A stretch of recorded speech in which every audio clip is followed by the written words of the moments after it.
All right, I will call this meeting of the Senate Judiciary Committee to order. It is May 11th, 2021. We are in the 81st session of the legislature, and I will ask our esteemed secretary to please take the roll. Vice Chair Cannizzaro. She is on her way. Please mark her present when she arrives. Senator Orenshall. Here. Senator Harris. Here. Senator Settlemyre. Here. Senator Hansen. Here. Senator Pickard. Here. Chair Scheibel. Here. Thank you very much. We have one bill to hear today. That is AB 286. I expect that this hearing may be a little bit longer than our usual hearings, so I want to be as transparent as possible with everybody who sits on the committee and everybody who may be listening in, that my goal is to hear every piece of testimony, and if possible, we will do that. If time does not allow, as everybody on this committee does have to attend additional committees this evening, and I know that our presenters and everybody who has to testify or who is here to testify has other places to be, we may limit testimony depending on how long the presentation takes. The presenters will have ample time to give their presentation. At the conclusion of the presentation, we will take questions from members of the committee. I ask that members of the committee be as brief as possible in their questions, but still, of course, ensure that you cover anything that you need to know about the bill. Each member of the committee will only get one opportunity to ask questions in this hearing, and if any series of questions goes on, including the answers, longer than 20 minutes, I may ask that you continue to follow up offline. I will try to be flexible so that everybody can get their questions answered without being unfair. So with those ground rules going forward, after that, we will go to testimony, first in support, then in opposition, then in neutral. In each one of those positions, we will first take testimony from people who are here in the room. The people who are here in the room have registered online to be present, and they were selected on a first-come, first-served basis. And after they have testified, we will go to the phones for testimony from people who have called in to testify, and then we will repeat that process in all three positions. At the conclusion of the testimony, I will close the hearing on the bill, and we will go to public comment, and that will conclude our meeting for today. And I hope that we can get through this smoothly and civilly. I know that this bill may provoke some strong responses, and I just want to remind everybody not to make any of their questions, comments, or other statements personal, to keep it to the policy. And I look forward to having a robust discussion today. And I will invite Assemblymember Howdigi to the table to present AB 286. I am now opening the hearing.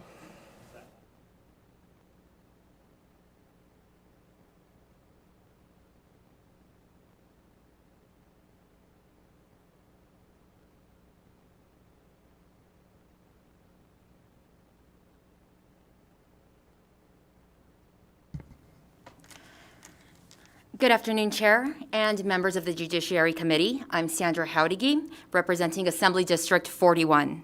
I'm here to present Assembly Bill 286 for your consideration. In October 2017, my friends, husband, and I, and countless others, were at the Route 91 Music Festival when a gunman opened fire and killed 58 people, wounding nearly 500 others, devastating our city and changing our lives forever. People were here visiting Las Vegas to have an exciting, fun, memorable trip, only to experience the deadliest mass shooting in modern U.S. history. While we have made progress in the years since then, we've also continued to see violent incidents that have left Nevadans questioning the safety of our community. Assembly Bill 286 deals with the rising epidemic of unmarked, untraceable guns, also known as ghost guns. Ghost guns are growing in popularity because they circumvent background checks, and they are untraceable. These type of guns are manufactured in homes and also sold online as kits that are then easily assembled. And if they are used in a crime, law enforcement has no way to trace them because they do not have serial numbers. In 2020, federal ATF agents raided a Nevada-based company, Polymer 80, one of the nation's largest manufacturers of ghost guns. Polymer 80 was illegally manufacturing and distributing firearms, failing to pay taxes, shipping guns across state lines, and not conducting background checks. Last September, 2 LA County Sheriff deputies were shot while sitting in their patrol vehicle by a man using a gun he built with parts from Polymer 80. Chair, I would now like to turn it over to David Pacino with the Giffords Law Center, followed by Steve Lindley with Brady United for further remarks. Thank you. Go ahead whenever you're ready. We cannot hear you. I apologize. Thank you very much to the chair and Assemblywoman Howdigi. I am David Pacino. I'm a senior staff attorney with Giffords Law Center to Prevent Gun Violence, which is the legal arm of the organization founded by former Congresswoman and gun violence survivor Gabby Giffords. Ghost guns have emerged as an issue of pressing national concern.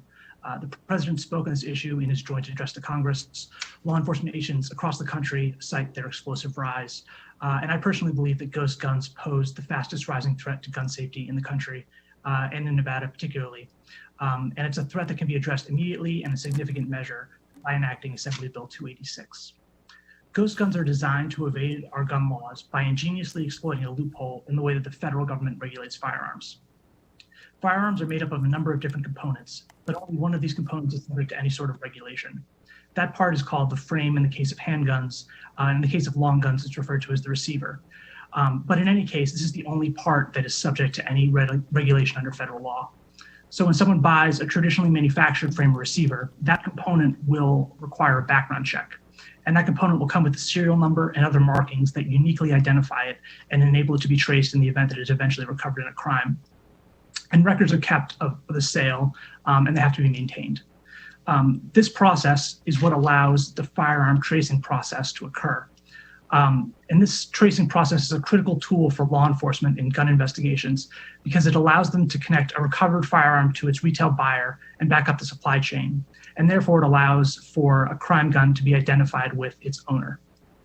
Ghost guns evade all of these regulations.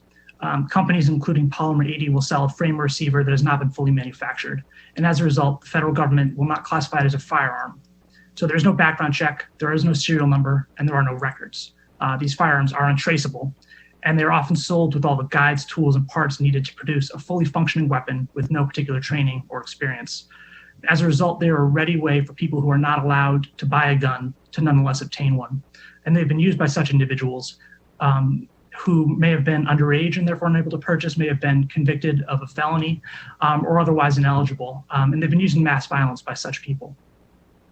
Ghost guns have become so pervasive in other states that as many as 1 in 3 recovered in California is a ghost gun, and in cities across the country, we're seeing numbers in that range. So while the problem of ghost guns may have first emerged on the far west coast in California, it's rapidly spreading across the country, and city after city is reporting massive increases in the number of ghost guns that are recovering. This disturbing trend has accelerated throughout the course of the pandemic, and ghost gun sellers are often reporting that they are selling so quickly they are unable to keep their products in stock. But precisely because these products evade federal regulation, we don't truly know how many ghost guns there are out there. Part of the reason for this explosion in ghost guns is that they are highly appealing to gun traffickers. Normally, one who needs to go purchase a firearm needs to pass a background check, needs to produce sales records. And so firearm traffickers employ individuals called straw purchasers who have clean records and can walk into a gun dealer and make a purchase. But there's no need for that with ghost guns. There's no need to move to different dealers to disguise buying patterns. There's no need to worry about paperwork that will link the guns back to the purchase. They're easy to obtain and they're untraceable. It's no wonder then that law enforcement uncovering trafficking rings often find ghost guns at the rings, and that's happened in Nevada, where one trafficking ring was using ghost gun products to manufacture machine guns. AB 286 will address this growing crisis by cutting off the supply guns at its source and doing so immediately. Section 3 of the bill would prohibit the unfinished frames and receivers that are designed to avoid federal regulation. Section 405 will address the manufacture, possession, and sale of the completed weapons. Together, this bill will give the enforcement tools that are needed to stop the flow of these parts to traffickers that are flooding the streets with untraceable firearms. I also want to note what this bill will not do. It will not affect the manufacturing activities of firearm manufacturers that produce and sell traditional, traceable firearms. This is an explicit exception for licensed manufacturers. It will also not prohibit the activities of hobbyists and scratch builder enthusiasts who build historically accurate firearms, because there's an exception for antique firearms, which would include replicas of weapons made before the 20th century. It will also not prevent gun enthusiasts from assembling and customizing legally owned, traditionally manufactured firearms. Anyone who is allowed to possess firearms will still be able to purchase a serialized frame or receiver and use that as the central piece around which to build a firearm. And finally, I want to note that this bill, while this bill would immediately address the problem of ghost guns flooding the streets, it would not immediately criminalize those who possess untraceable firearms that were initially legal when they purchased them. There'll be a grace period that will run until January 1st, during which time such individuals will be able to sell, surrender, or render inoperable their untraceable firearms. I want to thank you again for the opportunity to speak to you. Apologies for my little mishap with the mute, but I'll now turn it over to Mr. Lindley, who I'm sure is more technologically capable. Thank you. So before we start with a short presentation, I just want to talk about what actually is a ghost gun. So right now, this is what we're talking about. This is the lower receiver of a Polymer 80 Glock clone, and with very minor changes to this firearm and to this lower receiver, which is provided with a kit in order for you to identify what pieces that you need to cut off or sand off and where to drill in order to make the holes of this lower receiver. You have a firearm. And unfortunately, this does not have a serial number. Therefore, it does not have to go through a background check process, and it is untraceable by law enforcement. So let me share my screen here, and we'll kind of talk about what ghost guns are and why they're an issue here throughout the United States. So essentially, a ghost gun is a lower receiver, or the lower portion of a firearm that is built to the 80% level of the firearm. That means you still need about 20% in order to make the lower receiver a firearm. With that, if it is below that 80%, under current ATF regulations, it does not require that firearm to be serialized. And with no serialization, that means no background check process needs to take place in order to purchase or sell the firearm. Hence the ghost gun, because it is untraceable by law enforcement, and really, as far as the law is concerned, it doesn't really exist. So, the big problem here is the background check process. The Brady background check process has proven over the last 25 years to be very effective in keeping prohibited people from purchasing firearms. And that includes both felons, people with mental health issues, people with domestic violence past, or people who are wanted by law enforcement. So I want to go over the two different types of ghost guns that are out there, and kind of how the problem really started here in California.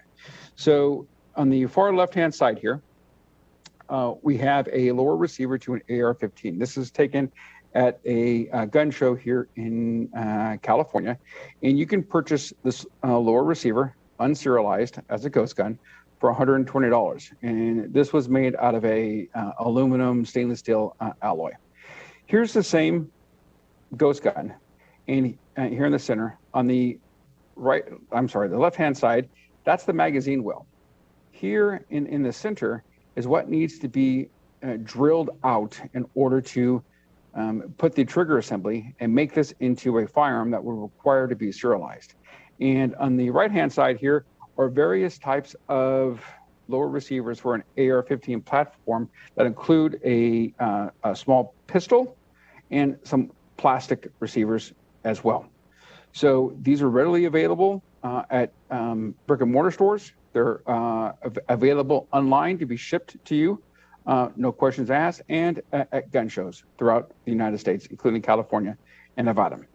So let's look at what the real problem here is. So as far as the ATF tracing report for 2018, there were around 1,000 long guns recovered in the Silver State. Assault weapons are a small percentage of those recovered firearms. So if you look at the assault weapons that are used in most mass shootings, that is correct. However, on the day-to-day crime, they're not recovered very often. However, handguns are the firearm of choice for most criminals. So in 2018, a little over 4,500 firearms, handguns were recovered. And that's where the real problem lies, because we've seen the change from the AR-15 platform, lower receivers, ghost guns, to the handguns and the Glock clones. So again, here's a photograph taken from a gun show here in California. And on the left-hand side is initially how the vendor was marketing it to individuals.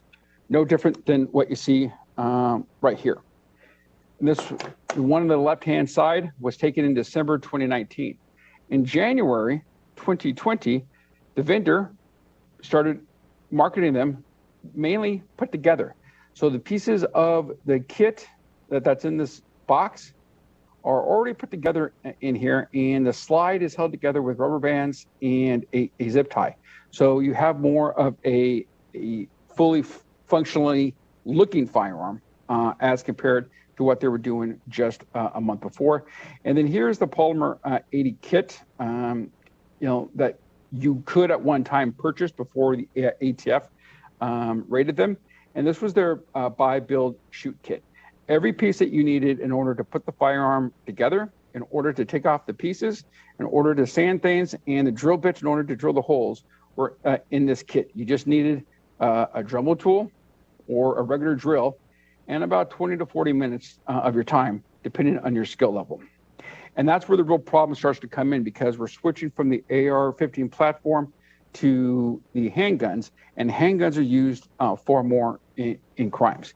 So we have some statistics here from California, and this is the first statistic is from the ATF offices here in California, and this is from 2019. That approximately 30% of all their investigations led to the confiscation of ghost guns.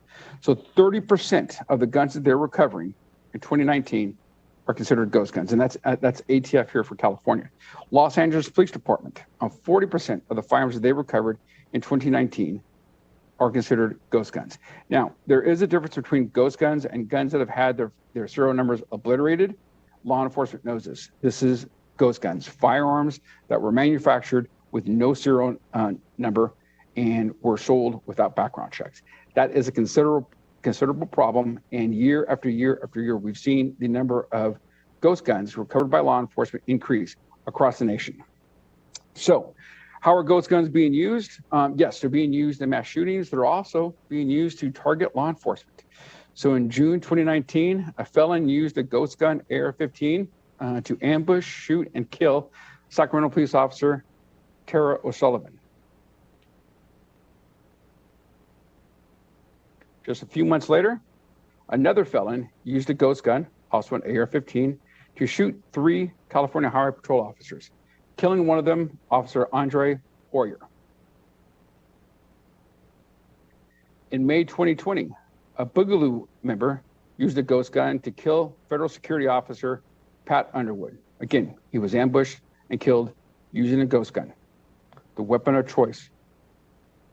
And then recently, September of last year, a felon used a ghost gun to ambush and shoot 2 Los Angeles County Sheriff deputies.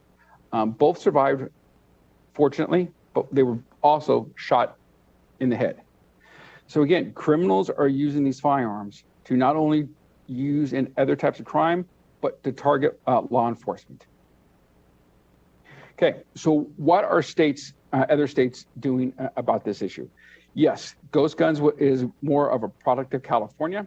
And in 2016, California tried to resolve this issue with Assembly Bill 1673, which would basically ban ghost guns in California.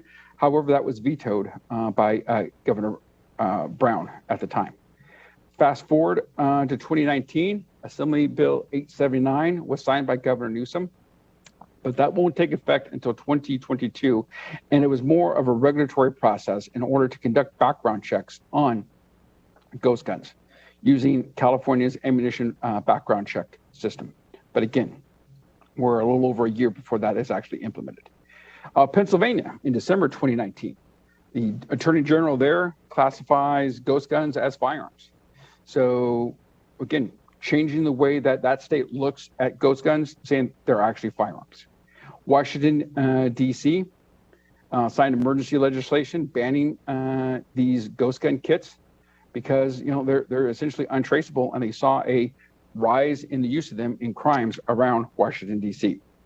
Rhode Island also followed suit when the governor signed a bill banning so-called ghost guns and ghost guns kits throughout the state.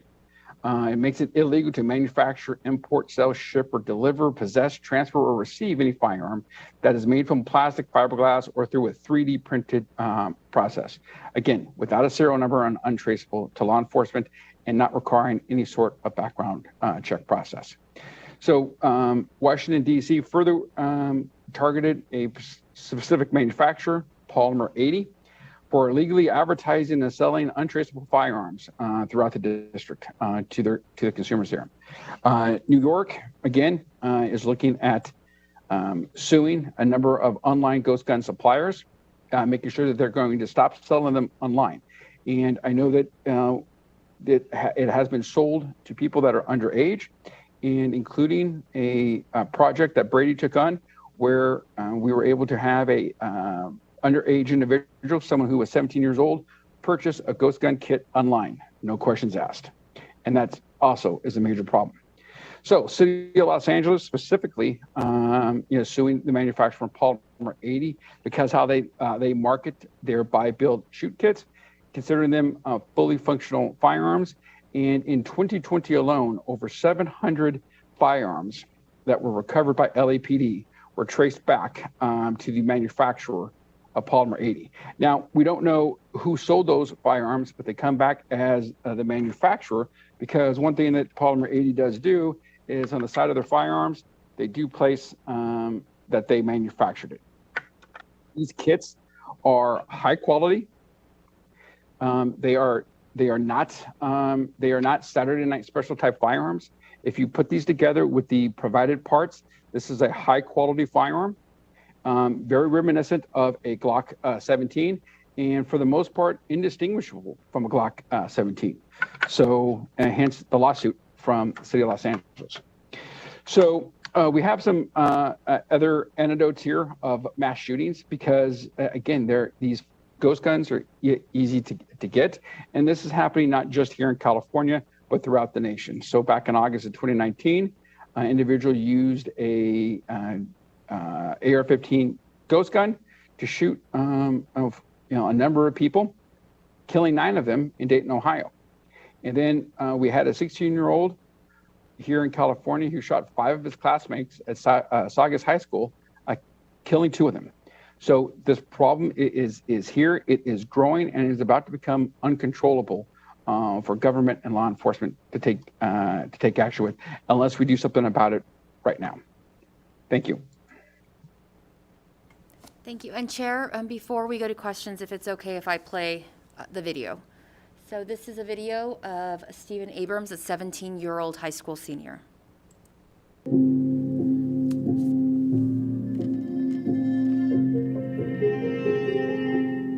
I've heard it's really easy to buy ghost gun kits online, and today I'm going to find out how easy it really is. So first off, I'm going to be doing a quick Google search of just ghost guns and seeing what pops up.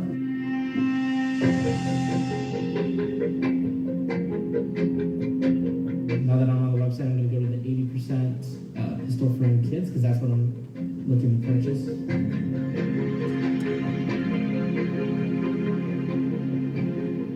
Here you see this item is out of stock. I got another one, out of stock.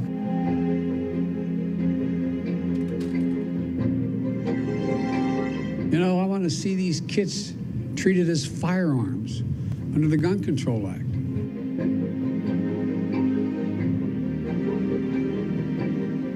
I just purchased the frame kit. Super easy. Put in my billing information, put in my shipping information. It's gonna come to me in a few days. It's really that simple.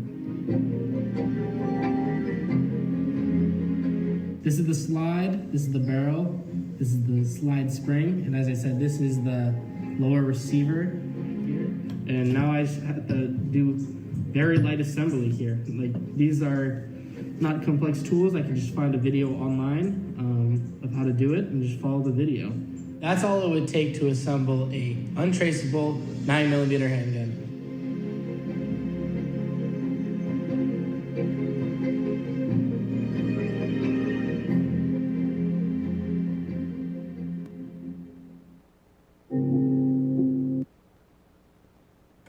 Thank you, Chair, and with that, we'd be open to questions. Thank you so much for your presentation. Are there questions from members of the committee? Senator Orenshaw. Thank you, Chair, and thank you, Assemblywoman. So just one question I have with these ghost guns or these kit guns, in terms of prohibited persons who aren't supposed to be having firearms, it's just, there's nothing to stop them? I'm sorry, From prohibited persons, is there anything, there's no check to try to stop them from, like a Brady check, from purchasing these kits? and then Chair Scheibel, if it's okay with you, I'd like to answer and then turn it over to my presenters to see if they have anything they'd like to add. But Senator Orenshaw, that's the problem with ghost guns, is it's a way to bypass background checks. Thank you, Chair. I don't have much to add to that. That's I'm sorry. That's exactly right. There's no background check on the sale of one of these kits, and so a prohibited person is able to obtain one without any process to stop them. And if you could put your name on the record every time you speak, please. I'm sorry, that was David Pacino. All right, Senator Harris. Thank you so much, Chair Scheibel. Is there, let's just say I'm someone who likes to build my own guns at home. Would this bill preclude that possibility altogether?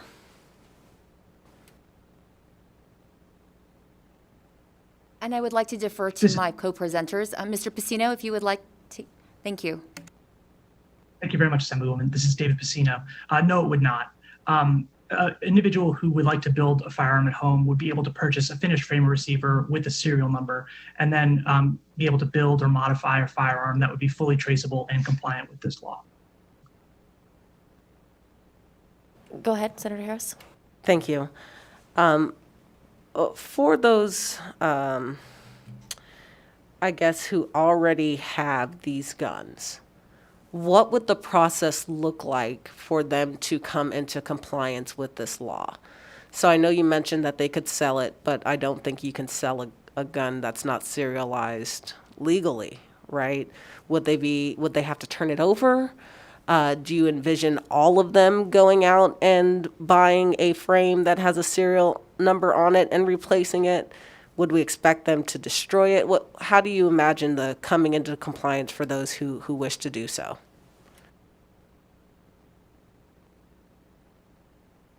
This is David Pacino.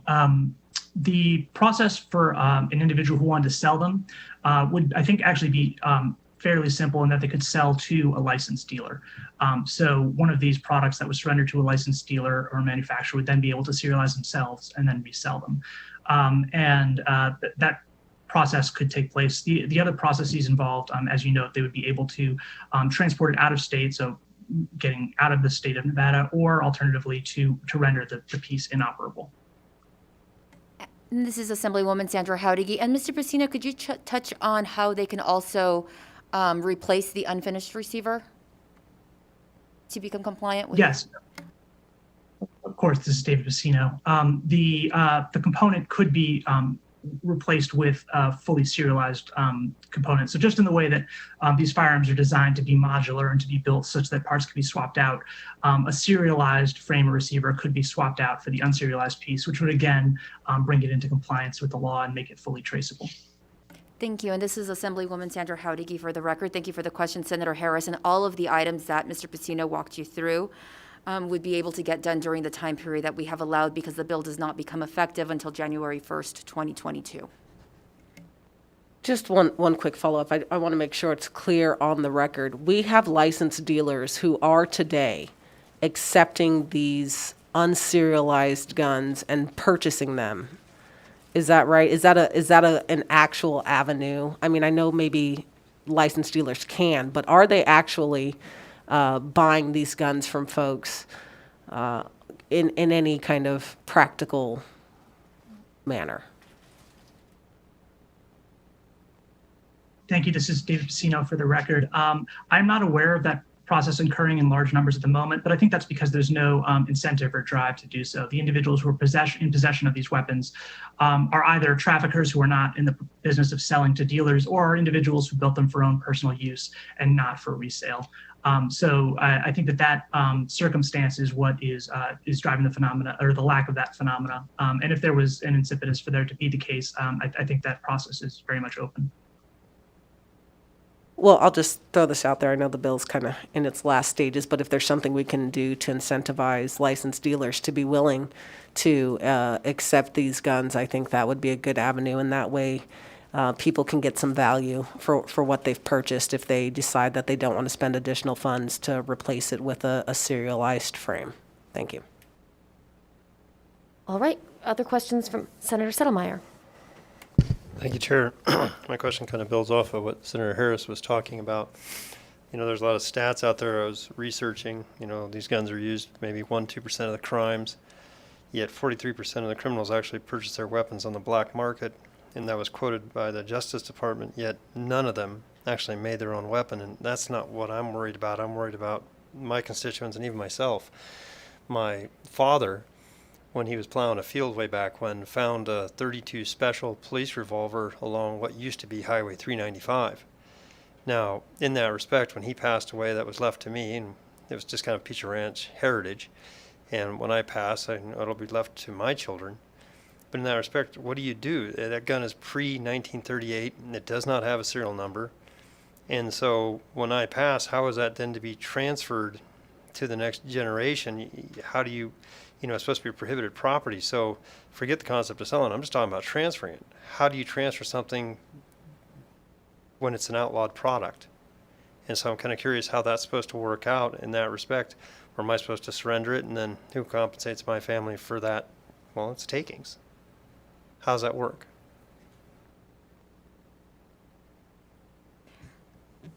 Chair Scheibel, I'm going to reach out to my co-presenters, Mr. Pacino, to jump in. And there are provisions in the bill for antiques and collector's items, but I'll let Mr. Pacino go into further detail. Senator.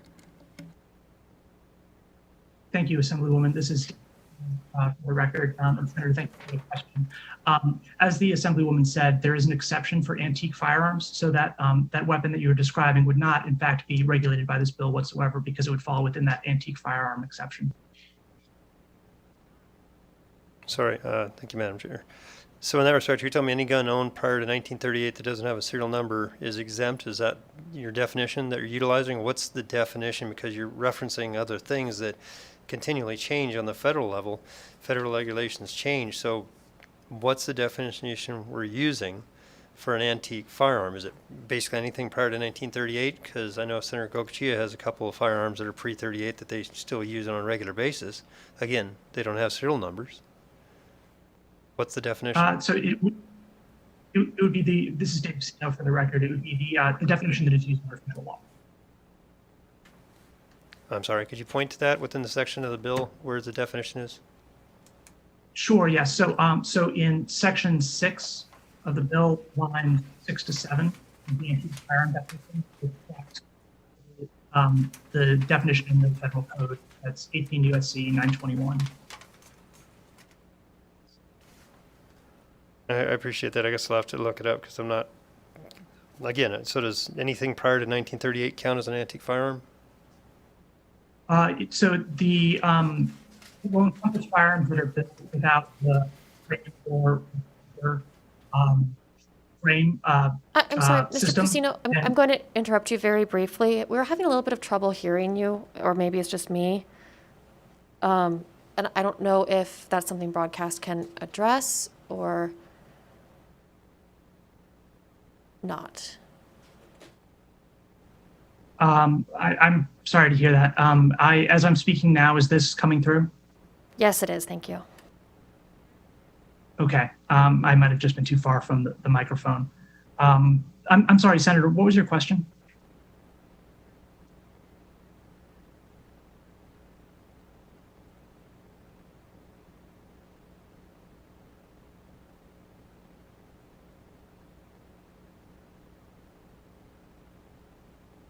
Sorry, we appear to have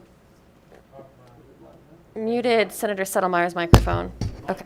All right, so we've learned that they can mute the microphones. Okay, good to know.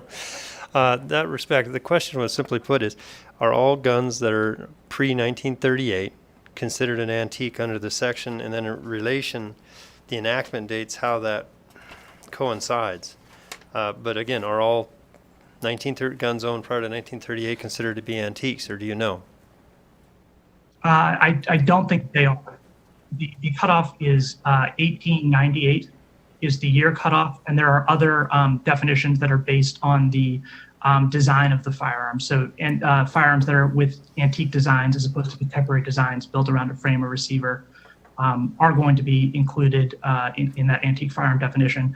And I'm happy to discuss further and provide you with further information on that federal statute that I unfortunately don't have at my fingertips. Okay, thank you, Chair. I'm concerned because, again, guns prior to 68 didn't necessarily have serial numbers. It was kind of a voluntary thing. And again, I'm talking about a gun that was in the 30s. And I don't know, I'm just very concerned about what this does to people that are not criminals. Criminals are going to find guns no matter what. As I just quoted, they're getting them on the black market. No one makes their own.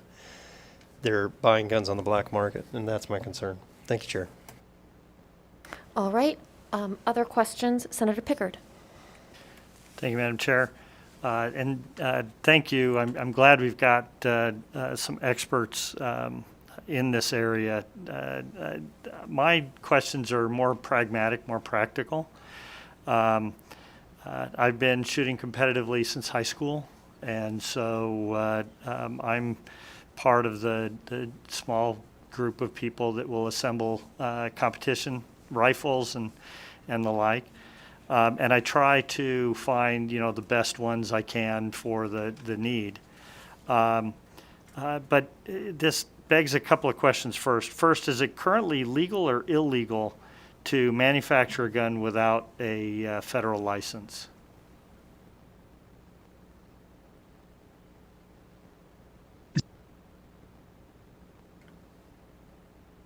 This is David Bassino for the record. It currently illegal to engage in the business of manufacturing firearms without a license. So if an entity is producing weapons for sale, that's going to be something that a license to be able to do.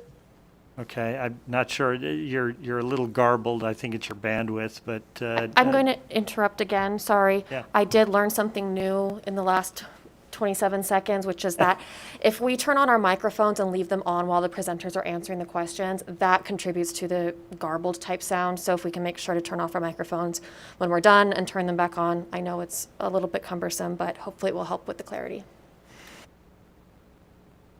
Go ahead. So sorry, to restate, if an entity is engaged in the business of manufacturing firearms, then they need to have a federal license. So if somebody like me, I'm not producing them for sale, I can manufacture any part from a barrel down to a grip adjustment myself without a license? That's correct. All right. And then how does the current, I know the federal government just put out some new regulations with respect to these. I believe there's a 60 or a 90-day comment window. Do they currently, does that regulation currently outlaw the same ghost guns here? Yes, the regulation would cover the ghost guns that we've been concerned about, and would integrate actually very well with this piece of legislation. So the definition of unfinished frame or receiver that is used in this legislation has a carve out for products that are required to be serialized under federal law and carry such a serial number. So if those federal regulations were to go into effect, those products would not be affected, and it would work seamlessly with this bill. All right, so will the federal government then displace, or the federal regulation displace this law if we pass it? To a certain extent, it would. The current products that are produced are designed to be just short of the federal definition of a firearm, and so they're designed to come right up to that level. And the federal rulemaking that's been proposed would encompass those existing products. This piece of legislation would go further by encompassing a broader range of products, so potentially could capture a further down the line effort to further evade federal regulation. But as the market exists currently, they would be concurrent and would be mutually supportive. Okay, can you explain how this law, and I honestly didn't intend to get into this, I have some other questions, but can you explain how this law goes beyond the federal regs? Sure. So the federal regulation is under the federal regulation, the ATF will look to the amount of effort and skill and time that has to be expended into turning a product into a firearm. The way that this bill is designed, it is around what the intent is in the product that is designed. So if a product is designed and intended to be sold for the purpose of turning it into a firearm, that is going to be a product that is captured within this definition. All right, let me get into some of my practical questions, and I might circle back to that, because my concern there is if we're going beyond, but we don't really have a good, clear understanding of what specifically, because what you're talking about is what's in somebody's head as opposed to what physically exists. I'm a little concerned about, how do we legislate around something that is unknowable? When we're talking about someone's intent, that's ultimately unknowable. We can guess based on, evidence, circumstantial or otherwise, but unless the person actually states their intent, I think that would make the thing pretty hard to enforce. Anyway, let's look at in terms of the penalties. For example, I have 4 receivers for 2 AR competition rifles, and I purchased one. It didn't, it worked, but the trigger group didn't work as well in it as I had hoped, so I purchased another one. Assuming that these, and a couple of them are old enough, I don't know if, I think they all have serial numbers on them, but for the sake of the question, I want to assume that they don't. So I've got 2 unserialized receivers that I don't use and 2 that I do use.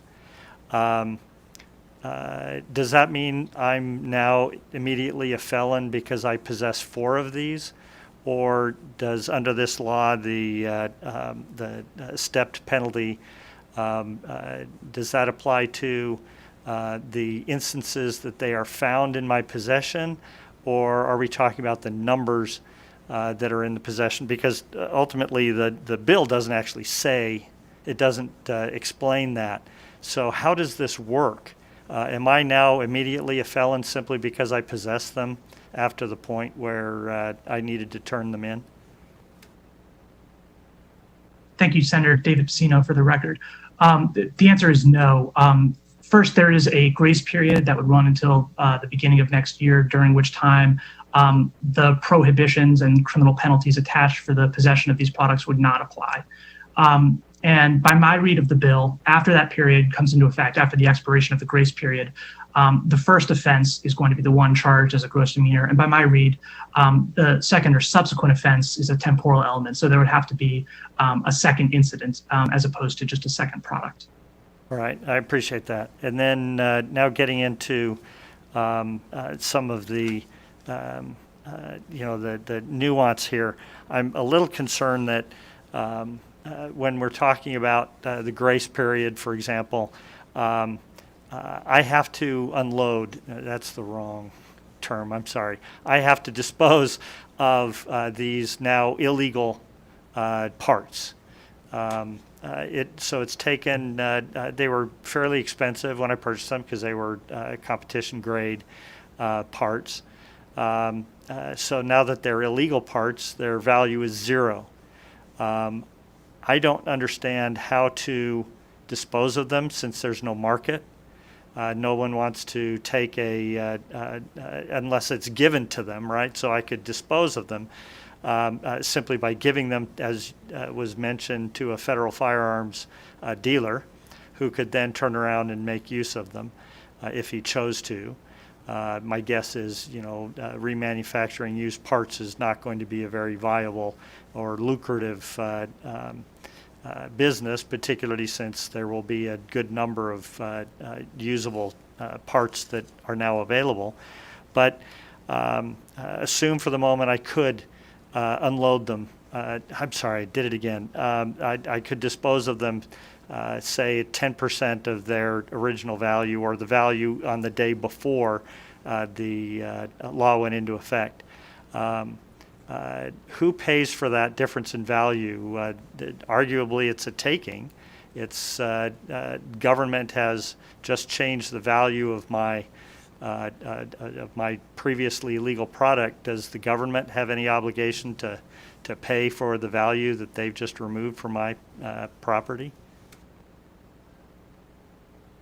Thank you, Senator De Pacino, for the record. First, I'd like to just note that the universe of products we're talking about here is much smaller than the universe of overall firearms. And I think, as you mentioned, you purchased your competition rifles through the background check process. You went through a background check, they're serialized. So those products actually are not implicated at all, and not what we're talking about here. We're talking about a much smaller set of products that were purchased either as part of these kits or separately without serial numbers. And within that universe, I don't want to hold myself out as being an expert in firearm valuation, but I don't see any reason why there would be such a severe drop off in the value of these products as compared with a used firearm generally. It would be absolutely within the capabilities of gunsmiths to simply put serial numbers on these products and have them available for resale through the standard background check and serialization process.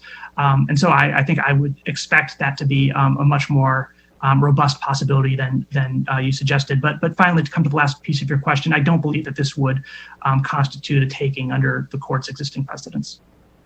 All right, let me just speak a little bit to the statement you just made. I purchased the barrel and the parts, some of the parts through a federally or a federal firearms dealer. But assuming, again, for the sake of the question, that the receivers were not, the lower parts were not serialized, wouldn't the mere possession of that unserialized lower now be illegal? It would after the expiration of the grace period. Okay, but I purchased them through a background check, so you've just said that it's not it's not within the ambit of this bill to require me to, it's not subject to the bill, but yet the possession would be illegal. So clearly, I could have purchased this through a firearms dealer, and because it's unserialized, it still is illegal after the adoption of this bill, correct? I'm sorry, I misunderstood your question initially, Senator. If you purchased it through a dealer or through a background check, it already has a serial number, and it would not be covered by this bill. All right. And then in terms of the takings, can you point to a precedent that would suggest, and this may be something you need to send me offline, but can you point me to precedent that suggests that a direct action of government that devalues property is not a taking? Senator, I would be happy to send you that material offline. I appreciate the opportunity to do that. Sure, that'd be great. My final question then is when we are looking at banning home-built firearms, I have a number of friends who build from ground up. They they build their own barrels, they drill them out, they rifle them down to the fine parts. Are they now going to have to obtain a manufacturer's license in order to serialize their weapons, or can anyone serialize their own? Thank you, Senator, and David Pacino, for the record. So two different answers to this depending on the type of firearm that they are producing. For scratch build enthusiasts who build things like Civil War replicas, muskets, Revolutionary War replicas, things of that nature, they are exempt from the bill.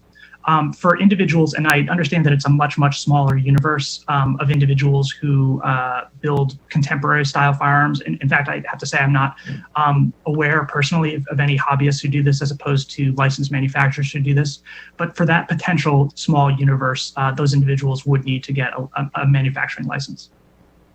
All right, I appreciate that. I guess I know lots of people that talk about building their own firearms at home. I don't know if they actually go about doing it, but I suspect it's far more widespread than a small universe of people. But in any event, thank you, Madam Chair. I appreciate the opportunity to ask so many questions. Absolutely. Senator Hansen, go ahead. Thanks, Chair. Lots of questions, of course, on this one. The first would be, I guess, my understanding is in Nevada, I know it's illegal for a felon to have a firearm, period. In California, are they allowed to have a firearm as long as it doesn't have a serial number on it? Thank you, Senator David Pacino. Of course, California is the same as in Nevada, with a person who's been convicted of a felony is not allowed to possess a firearm. The issue here is the supply. So once an individual who's prohibited from possessing a firearm is in possession of the firearm, that is a federal crime. That's the same whether it has a serial number or not. The issue is the ghost gun process creates a large pool of unserialized weapons available without a background check. So if you're a prohibited person, it's very, very easy to get a firearm through the ghost gun process, whereas you wouldn't be able to walk into a gun dealer and get one. Okay, I got it, because all the examples you gave of felons using ghost guns were felons. They shouldn't have a gun, period. So I don't see where making it mandatory that you put a serial number on them is going to magically stop that. The bigger question in that whole arena is obviously the fact that they're felons and they're still breaking the law indicates you get back to the fundamental 101 complaint about gun control legislation, and that is the people that are going to break the laws are going to break the laws, and the people that obey the laws are the ones that get forced to do things that otherwise they don't need to do. As far as I know, in Nevada, maybe somebody in the bill sponsors can tell us how many crimes have actually been committed in Nevada in the last 5 years or sometime with a gun, with a true ghost gun, as you define it, not something that ground off the serial number, but a true gun that was manufactured and used in a crime that would qualify under this new law as a ghost gun. And Sandra Howdige for the record, and I don't have that number for you, Senator Hansen, but I do want to address something else that you said, that putting a serial number isn't going to prohibit felons from buying a gun, right? But it will, because that's what we're trying to do. People who buy ghost guns are people who can't pass background checks because they have serial numbers. So if you're required to have a serial number on everything, then you'll be required to pass a background check, which felons or prohibited persons would not be able to do. Well, I got that's the intent, but the reality is quite different, and that is that if you look in fact, I swear every other time there's a felon that's arrested, they also get picked up for being a felon in possession, illegal possession of a firearm, which means they didn't get it through a background check going to the local hardware store and picking up a firearm.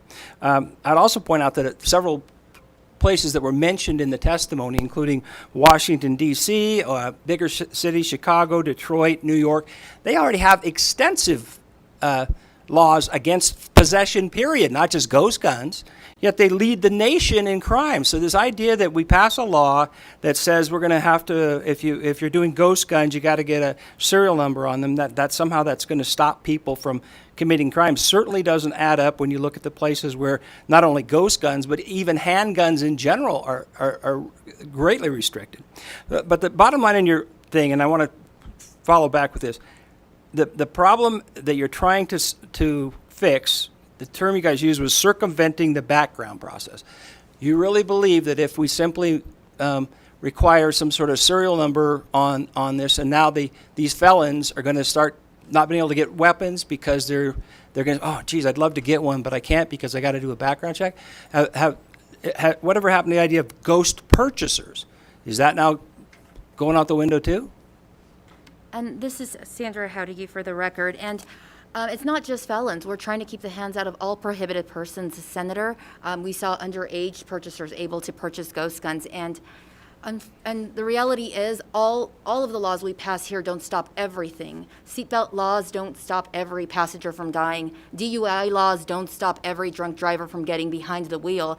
The laws are intended to stop one. I mean, if that was the case, then we could all just go home, right? So they're intended to prevent some, not all.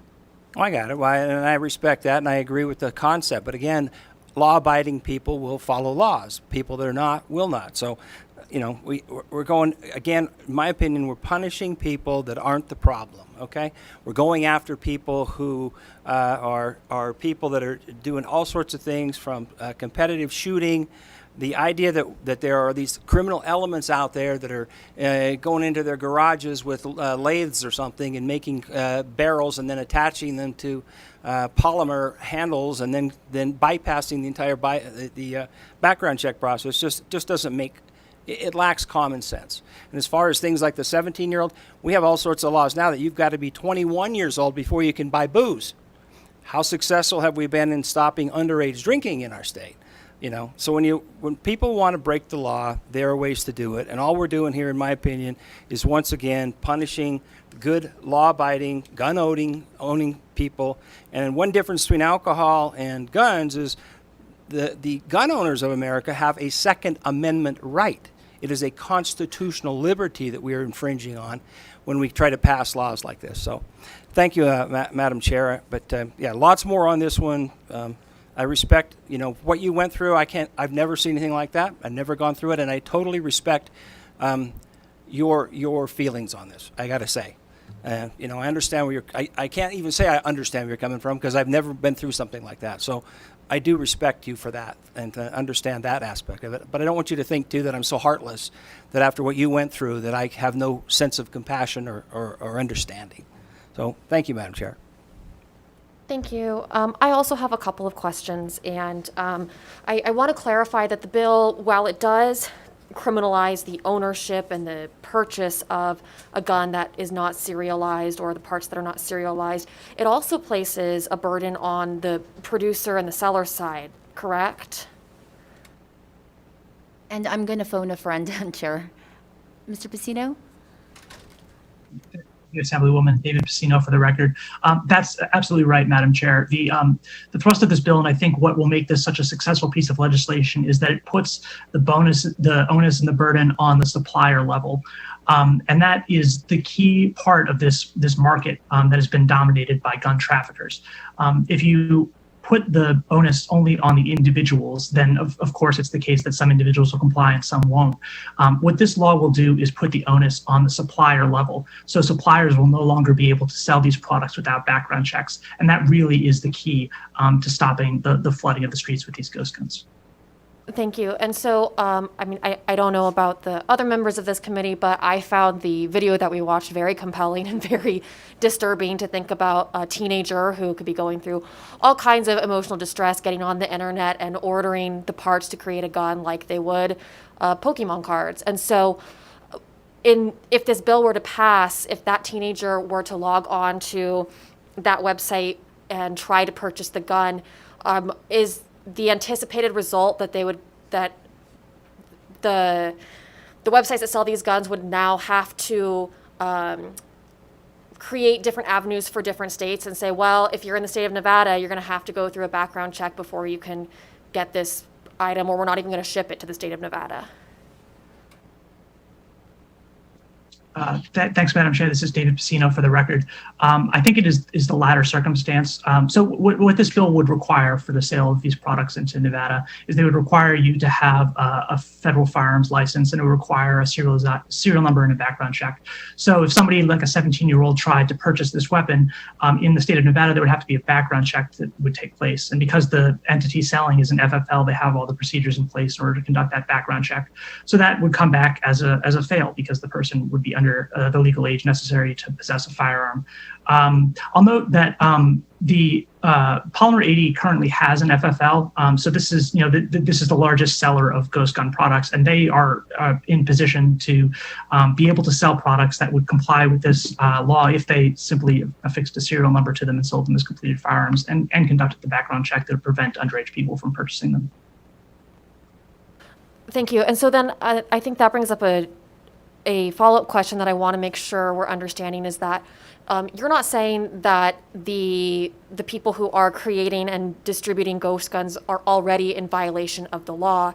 We're saying that what they're doing is currently legal, and so by enacting a law that makes it illegal, we are still expecting the law-abiding gun owners to continue to be law-abiding gun owners and therefore reduce the problem of untraceable, unserialized guns falling into the hands of felons, domestic abusers, kids, and other people who shouldn't have guns. Thanks, Madam Chair. David Pacino for the record, and that's exactly right. All right, thank you. I don't have any more questions. And I'm not going to do second passes for members of the committee because we've already been at this for about an hour. I am going to move now to testimony in support of AB 286. And we will start with anybody who is present to give such testimony. Every person giving testimony will have 2 minutes to speak.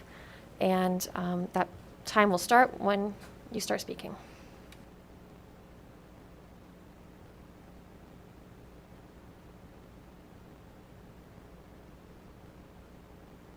Madam Chair and members of the committee, for the record, my name is Annette Magnus, and I'm the Executive Director of Battleborn Progress. Today I'm here as a proud second-generation Native Nevadan, a gun owner, and to represent the 20,000 plus subscribers to our Battleborn Progress network statewide. We have been consistent on this issue for years as a Nevada-based organization. Better gun laws are needed for the state of Nevada. Today you heard the facts to back that up. That is why we are in full support of AB 286 and thank the Assemblywoman for her continued courage and leadership on this issue. So much has happened since the last time I testified on a bill like this. A year ago today, I was feeding people out of my garage and watching a global pandemic sweep through our communities. Today, what we have seen because of the pandemic and the political discourse is panic buying of these weapons all across the country and right here in Nevada. This bill will help stop the proliferation of ghost guns, a troubling trend amongst violent extremists and those who seek to skirt other gun laws that we worked hard to pass in Nevada or simply traffic guns into our communities. Assembling unfinished gun parts without serial numbers allows for untraceable deadly weapons to end up in the hands of those who shouldn't have access to them. AB 286 will end this shady practice and make our state safer. Nevada should have no business exporting these weapons as companies like Polymer 80 have done. This company was raided after an ATF investigation linked to makeshift guns assembled with their unfinished kits to hundreds of violent crime scenes across the United States. It's an embarrassment to our state and something we should be working to correct immediately. Today you will hear arguments that this somehow takes away the rights of gun owners. As a gun owner, I reject those deeply flawed arguments. Supporting better gun laws makes me a better gun owner. I didn't buy my gun from a shady online dealer. I went into a gun store and passed a background check. Nevadans want and expect you to enact stronger gun laws during this session, and we need you all in this body to support this critical bill. I am sick of thoughts and prayers from politicians. The time to take action is now. Please pass AB 286. Thank you. Good afternoon, Chair Scheibel and members of the Judiciary Committee. For the record, I'm Christiane Brown from Brady, Nevada, and we are so grateful to Assemblywoman Howdigy for sponsoring this important bill. You know, these days there's a lot of talk about individual rights, but very little talk about responsibility. No constitutional law exists now or ever has that allows anyone's right to freedom to come at the cost of another's right to safety. Yet in the wake of every gun violence tragedy, fringe gun rights extremists come out in droves, saying gun violence prevention laws aren't needed, that tragic loss of life is somehow a fair price to pay for freedom. But the real freedom being threatened is the right we have to live safely in our communities. In 2019, Nevadans expanded background checks to keep deadly firearms out of the hands of felons, domestic abusers, and the mentally ill. But now a dangerous loophole is allowing ghost guns, homemade, unserialized firearms to bypass these laws. Today, anyone in Nevada, even children, can buy and assemble as many ghost guns as they want in less than an hour, from Glock-style handguns to AK-47 and AR-15 military-style rifles. Ghost gun manufacturers will tell you The ghost guns are not real guns because they come unassembled and must be put together before they can kill someone. That is absurd. To Nevada's shame, a huge percentage of ghost guns found at crime scenes were made right here in our state. And without serial numbers, these ghost guns were untraceable, leaving law enforcement without critical evidence and victims without justice. In 2019, law enforcement recovered approximately 10,000 ghost guns, and over 86% of those in the ATF database actually contain parts made by Nevada manufacturer Polymer 80. This is not a statistic that our state can be proud of. Responsible gun owners don't need untraceable weapons. Responsible gun owners register their firearms legally, and they purchase their weapons from licensed sellers.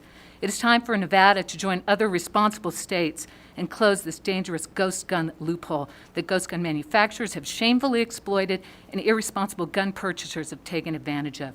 I urge you to pass AB 286 today, and please make unserialized ghost guns and their parts illegal in Nevada. Thank you.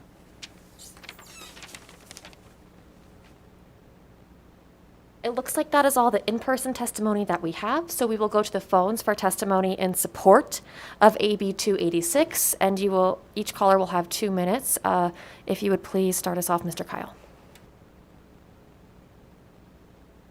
Thank you so much, Chair Scheibel. To testify in support on Assembly Bill 286, please press *9 now to take your place in the queue. Once again, to testify in support on Assembly Bill 286, please press *9 now to take your place in the queue. And Mr. Kyle, before you call on the first caller, I forgot to give you, everybody, one more admonition, which is that you may not have been in my committee before and you may not know that you are always welcome to simply tell us that you agree with the previous statements or that you are of the same opinion, and the 2 minutes is a maximum, not a minimum. So if you do that, that will allow us to get through more callers and put more testimony on the record. And with that, we will go to our first caller, please. Thank you so much, Chair. Once again, we are currently on support testimony for Assembly Bill 286. If you'd like to provide support testimony at this time, please press *9 now. Take your place in the queue. And caller with the last 3 digits, 346, please slowly state and spell your name for the record. You'll have 2 minutes to speak and may begin. Good day, Chair Scheibel and committee members. Thank you for having me back again today. My name is Michael Willoughby, Reverend Michael Willoughby. I'm speaking on behalf of myself today. The defense of the weapons covered in this bill is a damning indictment of the rote contrarianism that's taken hold of the gun culture in this country. The spread of weapons and parts deliberately to sidestep the law, like the bump stocks used in 1 October, or the unserialized crime guns known as ghost guns, mostly manufactured here in Nevada and adopted as a weapon of choice nationwide, is costing lives every day. Even reaching so far as a gang of methamphetamine-dealing neo-Nazis in Pennsylvania. To be clear, I'm a gun owner. Real guns. Purchased legally, serialized and background checked, not from the local equivalent of a bomb vest or an IED enthusiast. Ghost guns are weapons of terror and insurrection. A quick look at their defenders' own words online clearly reveals this. We have a moral obligation to take action before more blood is on our hands because of the next 1 October. Before we have to sit through another hearing where a still grieving family member tearfully begs for an answer to a one-word question. Why? Please find the courage to save lives here, now, before another person you know, another colleague, another friend, someone you love, has to find the courage to do it under a hail of gunfire. I'm begging you as a reverend, someone whose bread and butter is thoughts and prayers. This is not the time for idleness. This is a time for action. I'm tired of thinking and praying when there are solutions, concrete steps that are obvious, laid out clearly in front of us. But it's up to us, up to you, to take them. It's a lot easier to flee from a committee room when you don't hear something that you like than it is to flee from a gunfight. So please take this step. Please find the courage today to support AB 286. Thank you for your time.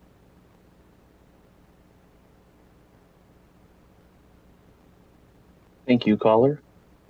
If you have recently joined the meeting this afternoon, we are currently on support testimony for Assembly Bill 286. If you'd like to provide support testimony at this time, please press *9 now to take your place in the queue.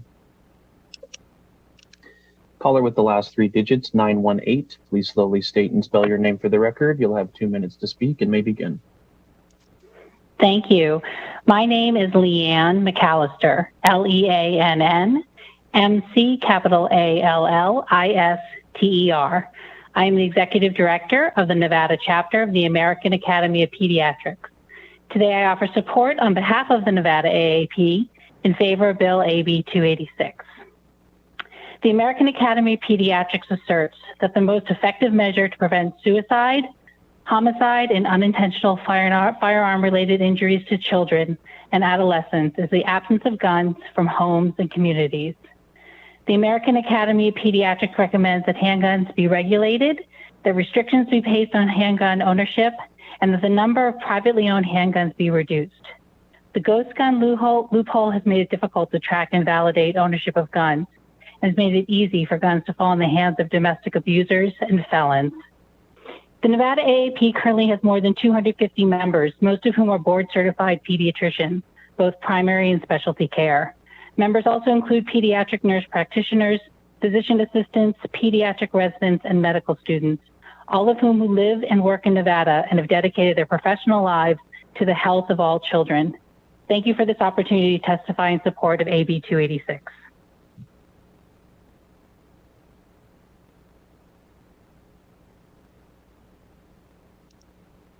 Thank you, caller. And for those of you that have just joined us, we are currently on support testimony for Assembly Bill 286. If you'd like to provide support testimony at this time, please press *9 now to take your place in the queue. Caller with the last 3 digits, 104. Please slowly state and spell your name for the record. You'll have 2 minutes to speak and may begin. Good afternoon. My name is Maria Teresa Lieberman, for the record. That is MARIA-TERESA-LIEBERMANN-PARRAGA. And I am here in support of AB 286, representing myself. I am a gun owner of multiple guns here in America, and I've also read this bill. And at no point in reading this bill and throughout this hearing, even though other folks that are also gun owners said that this would take away my Second Amendment rights, did I think, yeah, they're trying to take away my Second Amendment rights. I read the bill, I went through this hearing, thought for myself, and thought this is a great bill to actually help keep our community safer. If this bill passes and becomes law, guess what? I'll be able to keep my AR-15, buy another one if I want to, and my other guns. So this will not infringe on my rights. What this will do is make sure that we don't have untraceable guns that people can make at home in order to do harm into our community. So I urge everyone to please pass this bill to make our community safer. Thank you.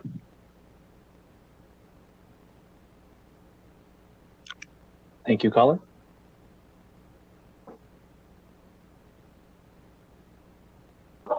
Caller with the last 3 digits, 740. Please slowly state and spell your name for the record. You'll have 2 minutes to speak and may begin. Good afternoon, Madam Chair and committee. For the record, my name is Stephen Horner, STEVENHORNER. I reside in Assembly District 35 and Senate District 9. I am an Army veteran and retired teacher. I am speaking in support of AB 286. I will be brief. July 20th, an individual who could not pass a background check kills 2 people in Pennsylvania using a handmade 9mm handgun. November 2019, a 16-year-old shoots 5 students, killing 2 of them, and then kills himself with an untraceable kit gun. These are 2 examples of mass shootings that are done with untraceable ghost guns. I'm an advocate for gun ownership. I grew up in White Pine County hunting and owned several weapons. However, I also believe in background checks and the ability to trace a weapon when needed by law enforcement. A person that cannot pass a background check for any reason, or a minor that cannot buy a gun without adult permission and supervision, is what AB 286 addresses. There are reasons why people should not have a gun for any reason, but these guns are available online or at gun shows without means to make sure that the wrong person is not purchasing a murder weapon. Then, as a nation, we have failed to protect our citizens. We will not stop all killings or mass shootings, but we can take positive steps forward in the access to untraceable ghost guns that are sold to just anyone, including terrorists, the mentally ill that are a danger to themselves or others, domestic abusers, or that student that is angry at a group of fellow students. Having a gun is not the best way to be safe. Making it more difficult for those wishing to do harm to obtain those guns is much safer. Thank you for your attention, and please support AB 286.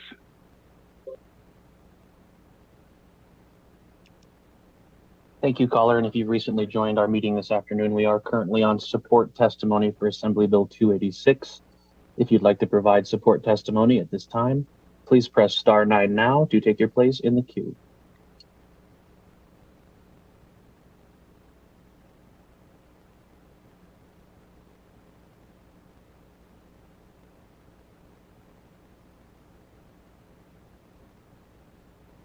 Caller with the last 3 digits, 689. Please press star 6 to unmute yourself. Thank you, caller. Then slowly state and spell your name for the record. You'll have 2 minutes to speak and may begin. Good afternoon, Madam Chair and members of the committee. For the record, my name is Anwar Green, ANWARGREEN, and I am here representing myself in support of AB 286. Why? Because it's past time for common sense legislation geared toward combating gun violence. Now, as a veteran, I find it troubling seeing the country I love and served being besieged by gun violence that is completely avoidable. Now, many argue misleadingly that they're somehow losing their rights, but what about my right to live? And when you look at ghost guns in particular, they're untraceable, easily bought online, and they're made in large numbers here in Nevada. And for what? Now, first, the argument was that only criminals want to circumvent the system. But if that's the case, then why are ghost guns even necessary? And where do they ultimately end up? A lot of the time in communities of color or in the hands of white extremists. And we shouldn't be surprised by this because these guns, they're the perfect tool to use in violent crime. But before I go down that rabbit hole, let me land this plane. Bottom line is Nevada needs to lead on this issue, and the time is now. And for these reasons, I thank Assemblywoman Howdiggy for bringing this legislation forth, and I urge the committee to support this bill. Thank you for your time.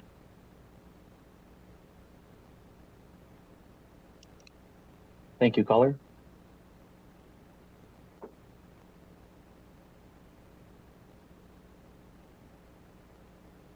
Caller with the last 3 digits, 445. Please slowly state and spell your name for the record. You'll have 2 minutes to speak and may begin.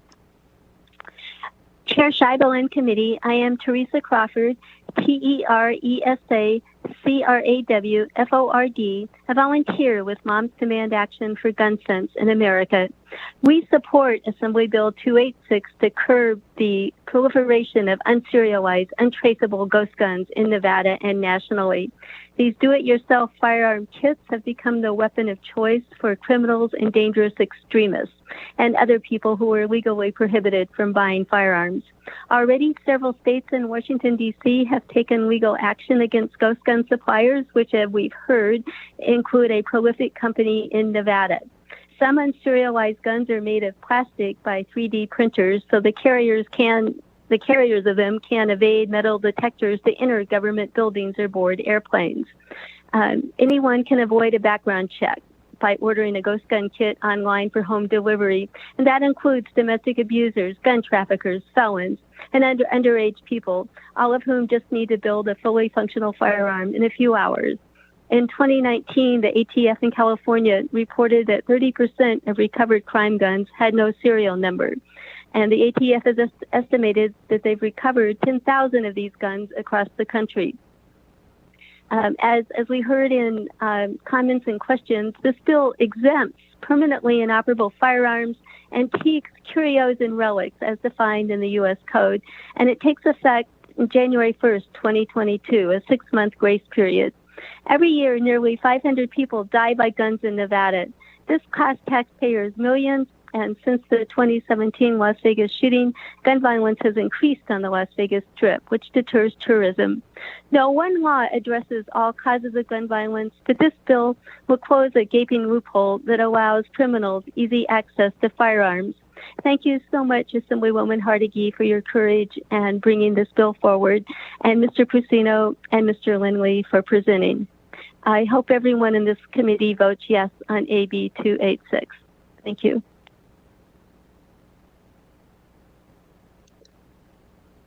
Thank you, caller. And as a reminder, for those of you that have recently joined the meeting this afternoon, we are currently on support testimony for Assembly Bill 286. If you'd like to provide support testimony at this time, please press star 9 now to take your place in the queue. Caller with the last 3 digits, 568. Please slowly state and spell your name for the record. You'll have 2 minutes to speak and may begin. Hi, thank you very much. My name is Heather Sallen, HeatherSallan, and I am here representing myself. I want to say thank you to Madam Chair and the members of the committee for giving me the opportunity to share and for holding this meeting. As I said, my name is Heather Sallen, and I'm giving testimony today in strong support of passing AB 286.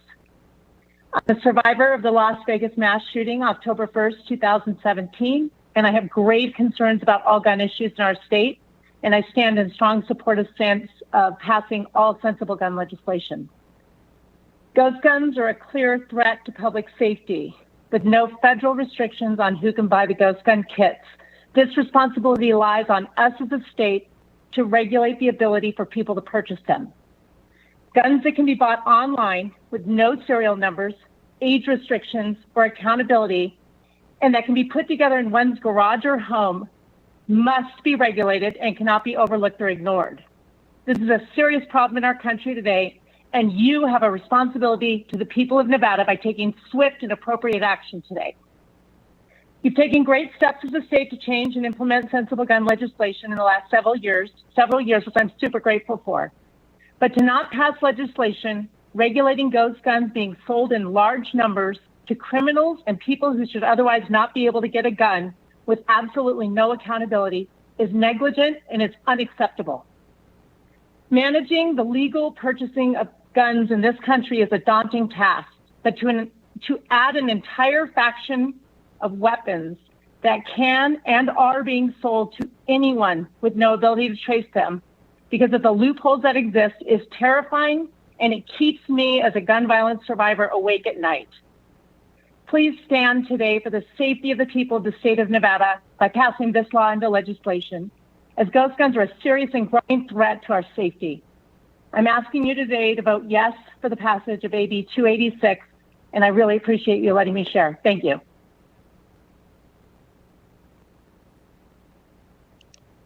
Thank you, caller.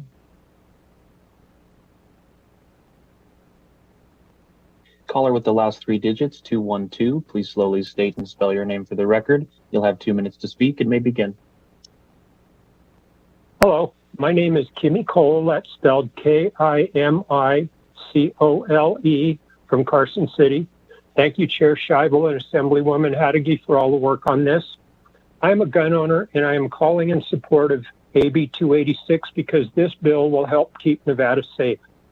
The new phenomenon of ghost guns are guns that are unregistered, unlicensed, untraceable, and dangerous has to stop. Many of the online retailers who offer these guns have reported that the increase in demand has led them to being sold out. These guns are cheap and easy to get and can fall into the wrong hands way too easily. We must ensure that our communities are safe. Gun ownership should be responsible and upfront, not something that exists in a back room without any checks or balances. Gun violence is an epidemic across our nation, but Nevada has the opportunity to be a leader in fair, smart, and impactful legislation that protects our residents and businesses. I strongly urge you to pass AB 286. Thank you. Thank you, caller. And a brief reminder for any of those that have recently joined our meeting this afternoon, we are currently on support testimony for Assembly Bill 286. If you'd like to provide support testimony at this time, please press star 9 now to take your place in the queue. Caller with the last 3 digits, 459, please slowly state and spell your name for the record. You'll have 2 minutes to speak and may begin. Thank you. Good afternoon, Chair Scheibel, members of the Judiciary Committee. For the record, my name is Jerry Burton. It's Jeriburton, and I'm the president of the Nevada chapter of the National Organization for Women. I'm speaking today in support of AB 286, representing our Nevada Now members. We thank Assemblywoman Howdigee for sponsoring this very important bill. Nevada Now members have been working in coalition with progressive groups to make Nevada a safer place for women and children. During the last legislative session, we were successful in passing bills to prevent gun violence. We need AB 286 to stop people who cannot pass background checks or have protection orders from circumventing the state laws and purchasing ghost guns and 3D printed guns that cannot be traced. Nevada's seen an increase in domestic violence and gun violence during the pandemic, and we were already ranked as one of the deadliest states for domestic violence in the country. Women in Nevada are murdered with guns at a rate of 38% higher than the national average. According to the American Journal of Public Health, the presence of firearms increases the risk of homicide by 500% for female victims of domestic violence. So we are concerned that people who are prohibited from buying guns can easily buy a kit and make one at home. We ask that you pass AB 286 and stop untraceable guns in our community before they cause more deaths. Thank you.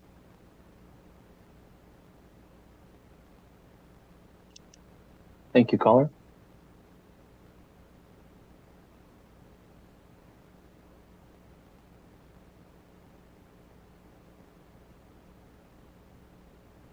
Caller with the last 3 digits, 242. Please press star 6 to unmute yourself.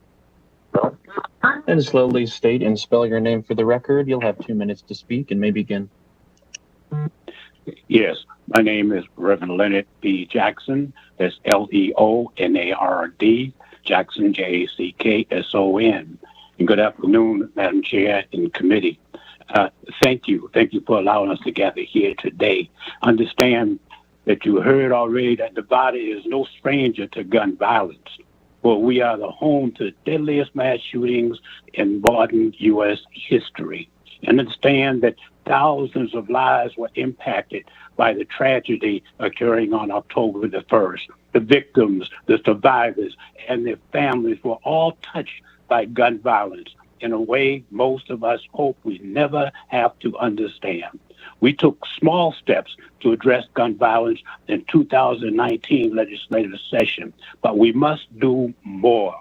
We must act now to pass AB 286 in the state of Nevada in this legislative session. Addressing gun violence takes courage and tenacity. And this is what we expect from this legislative session, again, is courage and tenacity. Understand the fear in most of parents' hearts that these guns are easily purchased by any age group online, and they are incredibly cheap compared to purchasing a firearm from a reputable dealer or business. As the director of Faith Organizing Alliance and a proud Nevadan, I urge our legislators to move in a positive manner by banning ghost guns, thus moving forward towards ending gun violence. We must address this issue as we have seen shooting after shootings. Ignoring this problem is no longer an option. Acting now is our only option to protect our residents in our community and protect our future. Thank you for your time. Thank you for thinking properly. Move forward on this action as we speak. Be blessed. Be blessed. Thank you.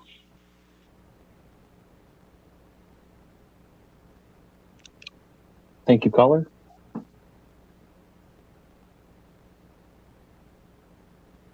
Caller with the last 3 digits, 199. Please slowly state and spell your name for the record. You'll have 2 minutes to speak and may begin. Thank you, Chair, and members of the committee. For the record, my name is Tess Opferman, that's spelled Opferman, speaking on behalf of the Nevada Women's Lobby. I'll keep my comments brief to allow for more support testimony. We echo what others have said. The Women's Lobby is concerned about the increasing threat posed by ghost guns. Now is the time to pass smart gun laws, and this is a critical step. We urge your support, and thank you for your time today. Thank you, caller.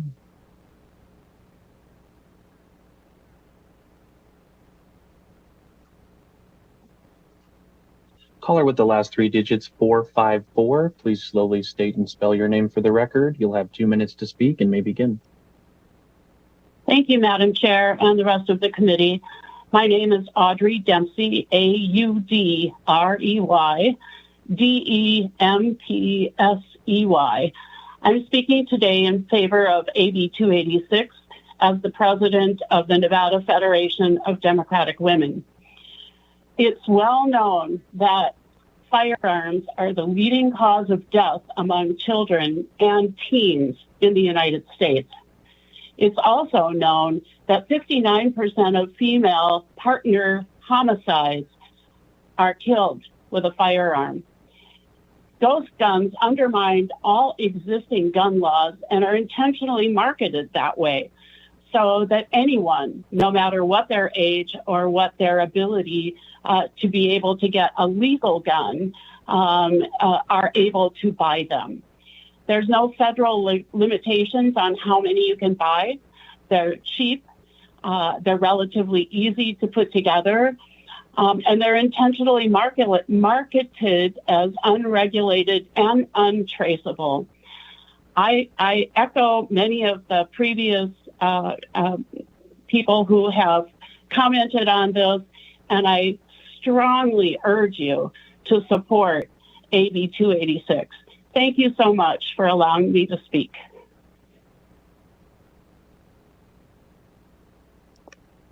Thank you, caller. And another reminder for those of you that have recently joined us this afternoon, we are currently on support testimony for Assembly Bill 286. If you'd like to provide support testimony at this time, please press star 9 now to take your place in the queue. Caller with the last three digits, 155. Please slowly state and spell your name for the record. You'll have 2 minutes to speak and may begin. Hi, my name is Cassandra Rice, Cassandra, Rice, RICE, and I'm calling in support of AB 286. And I've heard so much testimony that seems so logical and in support of passing this. It almost seems unfathomable that anyone could be opposed to this. There's just so much evidence against it. But the one thing that I heard against it, or a question about it from one of the representatives, was there's either law-abiding people and non-law-abiding people. And that just seems so black and white. It just seems a little bit insane to think that there's either a good guy or a bad guy, and that the good guy is going to be punished by a law that makes you follow certain rules. Because a law-abiding person could be a person who's on the edge of a mental health problem.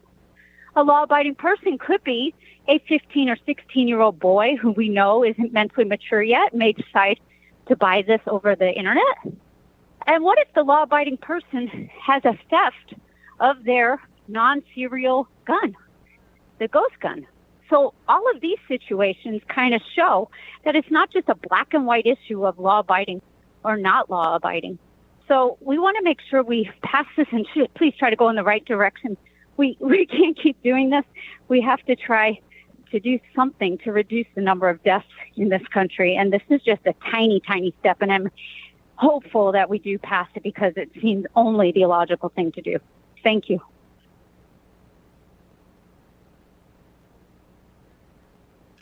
Thank you, caller.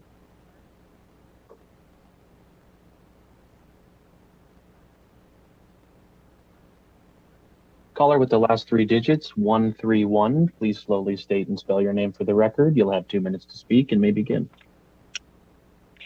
Good afternoon. I am Kimberly Carden, KIMBERLYCARDEN. I'm a resident of Sparks and a 26-year retired Army colonel. I'm here today testifying on behalf of Indivisible Northern Nevada in support of AB 286. From 2016 to 2020, more than 23,000 unserialized firearms were recovered by law enforcement from potential crime scenes nationwide. 325 of these weapons were connected with homicides or attempted homicides. With that in mind, I'm going to walk you through a couple of what-if exercises. What if law enforcement informed us that brass knuckles were the ideal weapon of choice for gun traffickers, extremists, and gangs? Wouldn't the legislature do something to prevent brass knuckles from being acquired, and especially not anonymously acquired? What if law enforcement reported that these brass knuckles were inexpensive, untraceable, could be ordered online, and that there were verified reports of minors purchasing these brass knuckles? Would the legislature do nothing?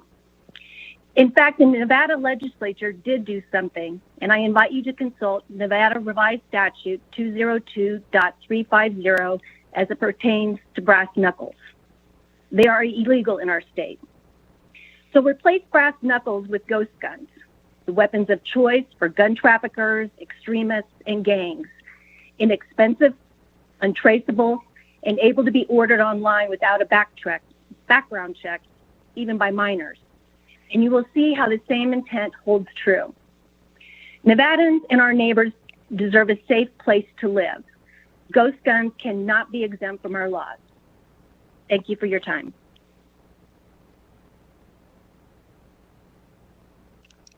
Thank you, caller.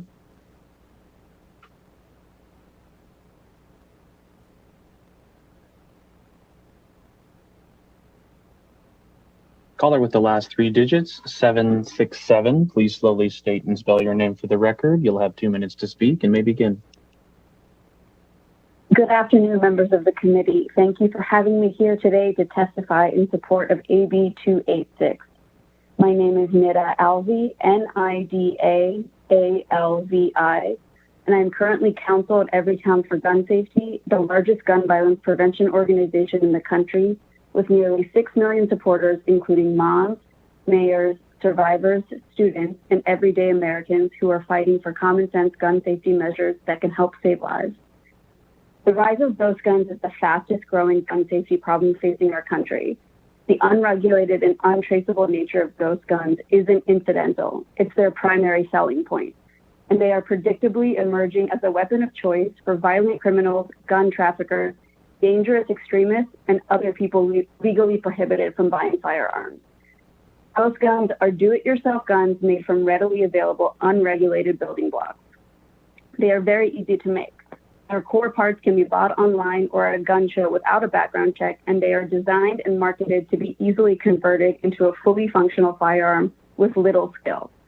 The under-regulation of these key components has resulted in a proliferation of these firearms that evade any method of being traced.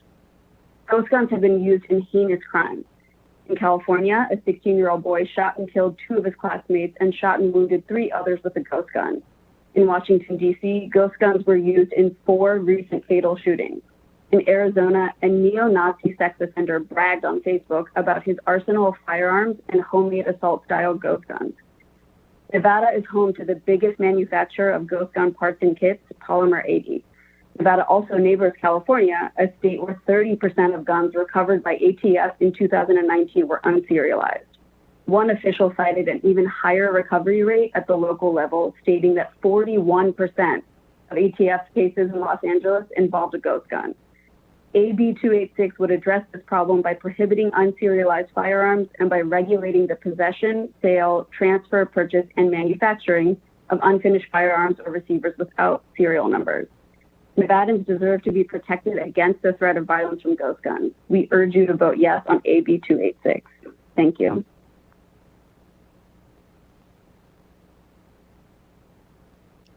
Thank you, caller.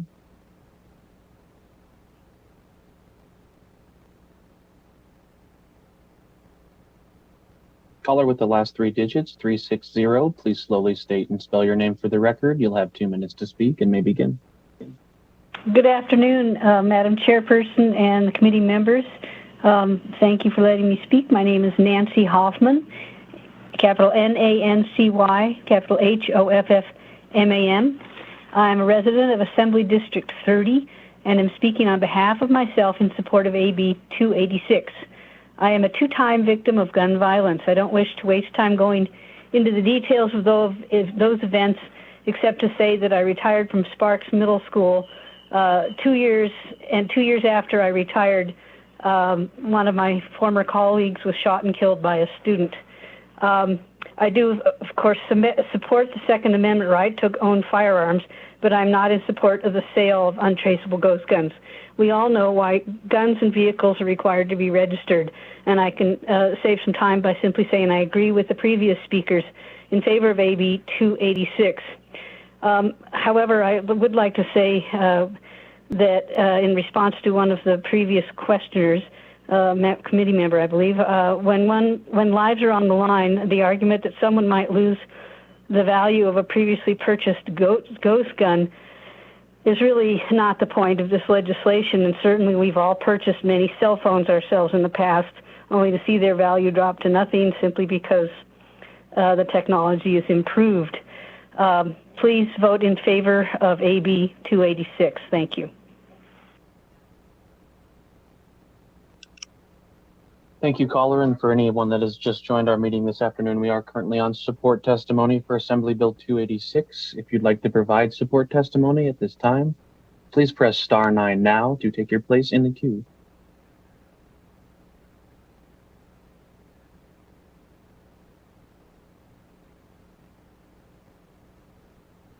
Caller with the last 3 digits, 271, please press star 6 to unmute yourself.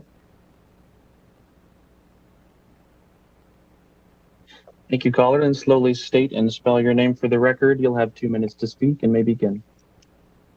Hello, my name is Cy Bernabee, and that's S-Y, last name B as in boy, E-R-N-A-B-E-I. Thank you, Assemblyperson Hadagi, Senator Scheibel, members of the Judiciary. Today I offer emphatic support of AB 286. I am a parent, an educator, and an advocate for common sense gun reform. I'm scared of the very real possibility of being a victim in a mass shooting because I know so many people who have been, and I see the reality of this epidemic every single day in the news. Every day, over 300 people are shot in the United States, an average of over 20 of them are children. This is according to BradyUnited.org. States with stricter gun control laws witness fewer gun-related deaths. Every time we see something on our newsfeed about a mass shooting, we collectively mourn and shake our heads, wonder how we got here and what we can do about it. Here we are.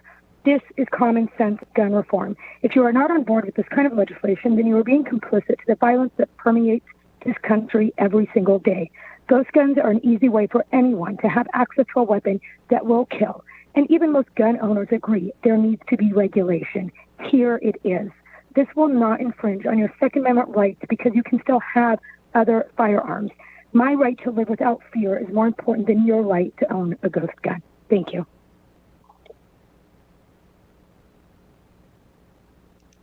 Thank you, caller. Caller with the last 3 digits, 979. Please slowly state and spell your name for the record. You'll have 2 minutes to speak and may begin. Madam Chair, members of the committee, thank you so much for having me today.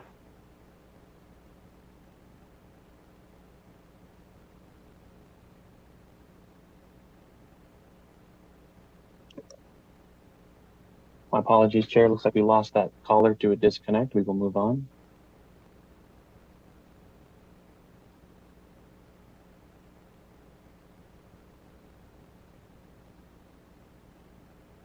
Caller with the last 3 digits, 803. Please press star 6 to unmute yourself.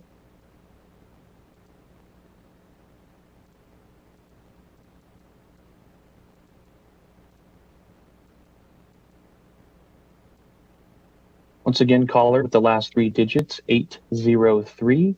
Please press star 6 to unmute.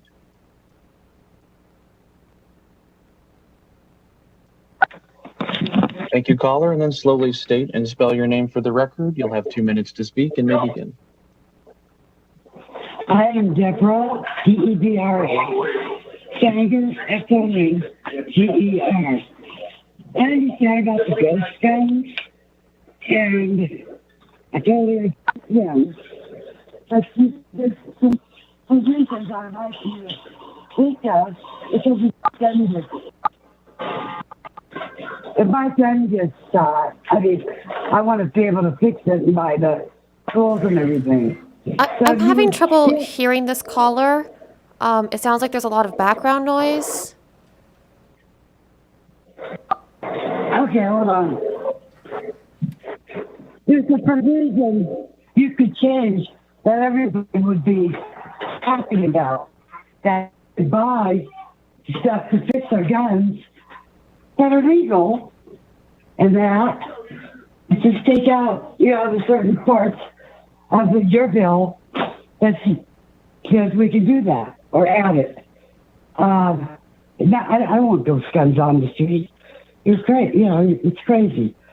Again, by everybody, California judging people in Las Vegas, you guys are going to need some people who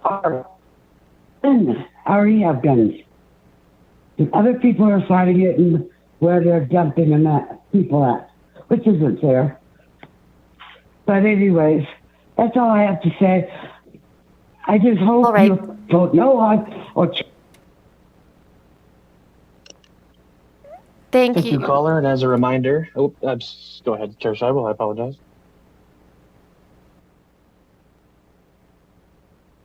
Go ahead, Mr. Kyle. Thank you so much, Chair.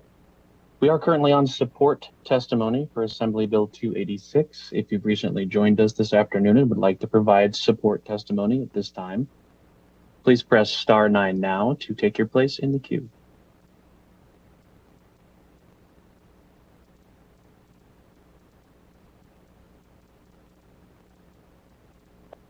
Caller with the last 3 digits, 431, please slowly state and spell your name for the record. You'll have 2 minutes to speak and may begin. For the record, my name is Matthew DeFalco, and I'm in support of AB 286. I trace my enthusiasm for firearms to my service on active duty with the United States Army's 18th Airborne Corps from 2008 to 2012.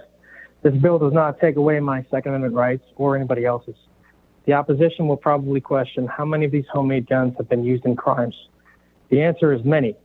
For example, ghost guns have been used in 3 separate mass shootings in California, in 2019 in Saugus, in 2017 in Tehama County, and in Santa Monica in 2013.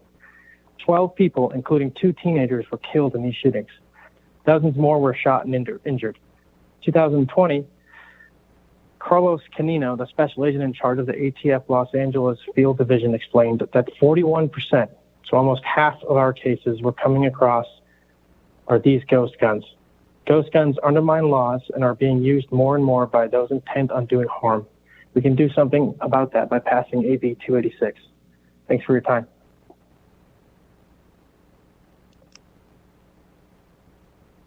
Thank you, caller. Caller with the last 3 digits, 577, please slowly state and spell your name for the record. You'll have 2 minutes to speak. It may begin. Good afternoon. My name is Chris Daly, D-A-L-Y. I'm testifying on my own behalf as a progressive partner, someone concerned about gun violence in support of AB 286. When there was an alarming spike in homicides in San Francisco in 2005, I authored the measure to ban handguns there because I thought it was the appropriate response to that crisis. Now we are seeing an increase in violence related to ghost guns in Nevada and across the country, with many of these guns made here in Nevada. AB 286 may not be sweeping reform, but it is a common sense response to the loophole of unregulated and untraceable guns, making our communities and our schools less safe. Please pass AB 286. Thank you. Thank you, caller.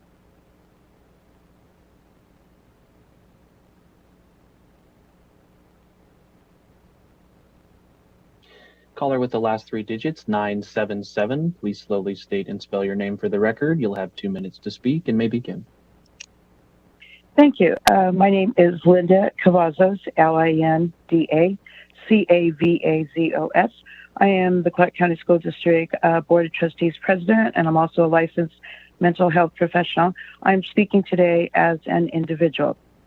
Our legislators and our presenters have already provided the technical and the legal details of ghost guns and the absolutely egregious dangers that they present. As an additional horrific factor to the public safety crisis that already exists as gun violence in our country, we now have these terrifying, absolutely untraceable ghost guns. I want to go a little bit more personal here. Gun suicide claims the lives of 23,000 people in America every year. That's nearly 2/3 of all gun deaths in the U.S. Recent gun safety regulations that include universal background checks and red flag laws focus on a factor that's quite simply this: reducing access to guns for those who should not have them. And that, unfortunately, includes individuals who are in immediate danger of killing themselves or killing others. This population then expands to include troubled children and teens who cannot legally buy a gun, but our children, our teens are very proficient in technology, and they can easily order one of these unregistered ghost guns, untraceable, and there will be nothing to stop them. I just want to ask, what kind of message will we be sending if we do not take one more step like AB 286 towards protecting our children? I thank you, Madam Chair and members of the committee. I urge you to support Assemblywoman Hadagi's bill, AB 286. It will save lives. Thank you so much for taking this proactive step and for allowing me the time to speak.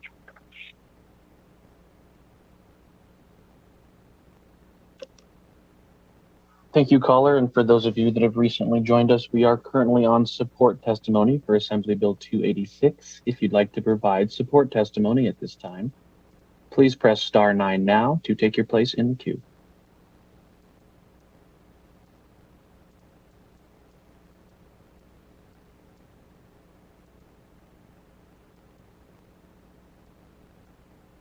Caller with the last 3 digits, 373, please press star 6 to unmute yourself.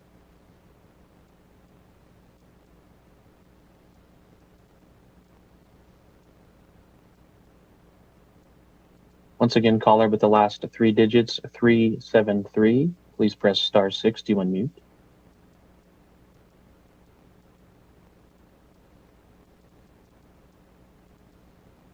All right, moving on. Caller with the last 3 digits, 922, please press star 6 to unmute.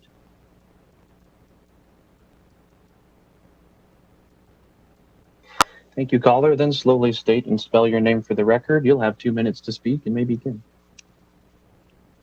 My name is Vinod Kumar Gadley. VINODKUMARGADLEY. I'm a constituent of Las Vegas, and I am in support of 86, and thank you for the chair people and the committee members, and I have supported. I see all the testimony what people are giving. I support them too, yeah. So it should be passed.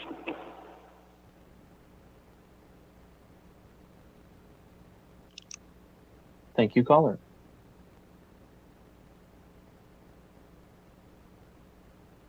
Caller with the last 3 digits, 566, please slowly state and spell your name for the record. You'll have 2 minutes to speak and may begin. Good afternoon. My name is Tehran, Tehran, Bolden, Boldon, and I am in support of Senate Bill AB 286. I represent my brother, Michael Bolden, the cab driver killed in the strip shooting on February 21st, 2013 at 4:20 a.m. There's a felon that had a gun that was responsible for him burning alive on the strip. I respect your efforts with this bill, and I appreciate holding the manufacturers of these weapons, ghost guns, responsible for their ultimate use. We are victims of violent crime. Felons will be able to get guns, although this bill will have some effect on that situation. but we must hold the manufacturers and producers of these ghost guns.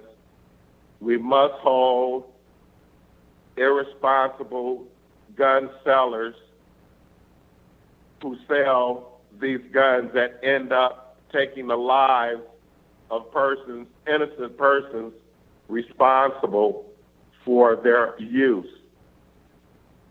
I appreciate you all's efforts in trying to combat gun violence, and I know this is not a quick fix. I respect gun owners and gun rights and people who support the Second Amendment like myself. But honest gun owners, purchasers aren't the problem. Ghost guns, untraceable guns in the hands of felons, in the hands of children, mentally unstable persons are the problem. Please don't let another family have to suffer because of the inactions of our legislatures and the inaction of those who are supported by gun lobbies and gun manufacturers. We must do something. And here's an opportunity. Every time there's a shooting, it affects me and many families. Every time we turn on the TV and there's a shooting, it affects us. It may not affect those who don't support the bill, but I guarantee you, if they were at the other end of the spectrum, they would understand how important it is to do something about the proliferation of these ghost guns and other guns that fall into the wrong hands. Thank you so much for your time, and I appreciate your efforts. Happy belated Mother's Day to the mothers who lost children and to the children who've lost mothers due to gun violence. They can't speak.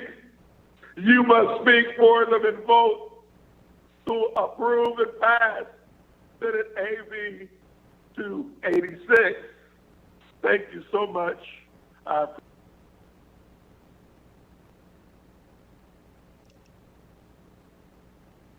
Thank you, caller. And for those of you that have recently joined our meeting this afternoon, we are still and currently on support testimony for Assembly Bill 286. If you'd like to provide support testimony at this time, please press *9 now to take your place in the queue. I'm going to interrupt very briefly just to let everybody know that we are coming up on about 56 minutes of support testimony. I will limit support testimony to an hour, and then I will allow opposing testimony for an hour. So that gives us, between 2 and 10 more callers, depending on how long their testimony is.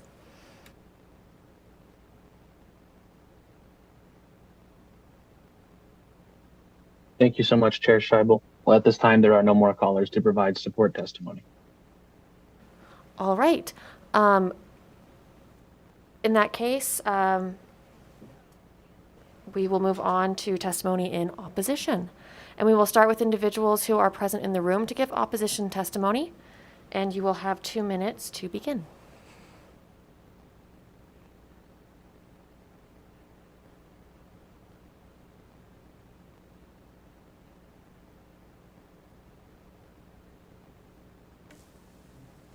Chair Scheibel, can I take this off while I'm up here?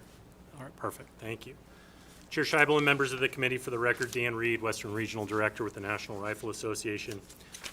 Here in strong opposition today to AB 286. AB 286 would make it a crime under Nevada law for an individual to possess, sell, offer to sell, transfer or purchase, transport or receive an unfinished frame or receiver or any other firearm without a serial number, effectively banning the long-standing practice of making a firearm for personal use.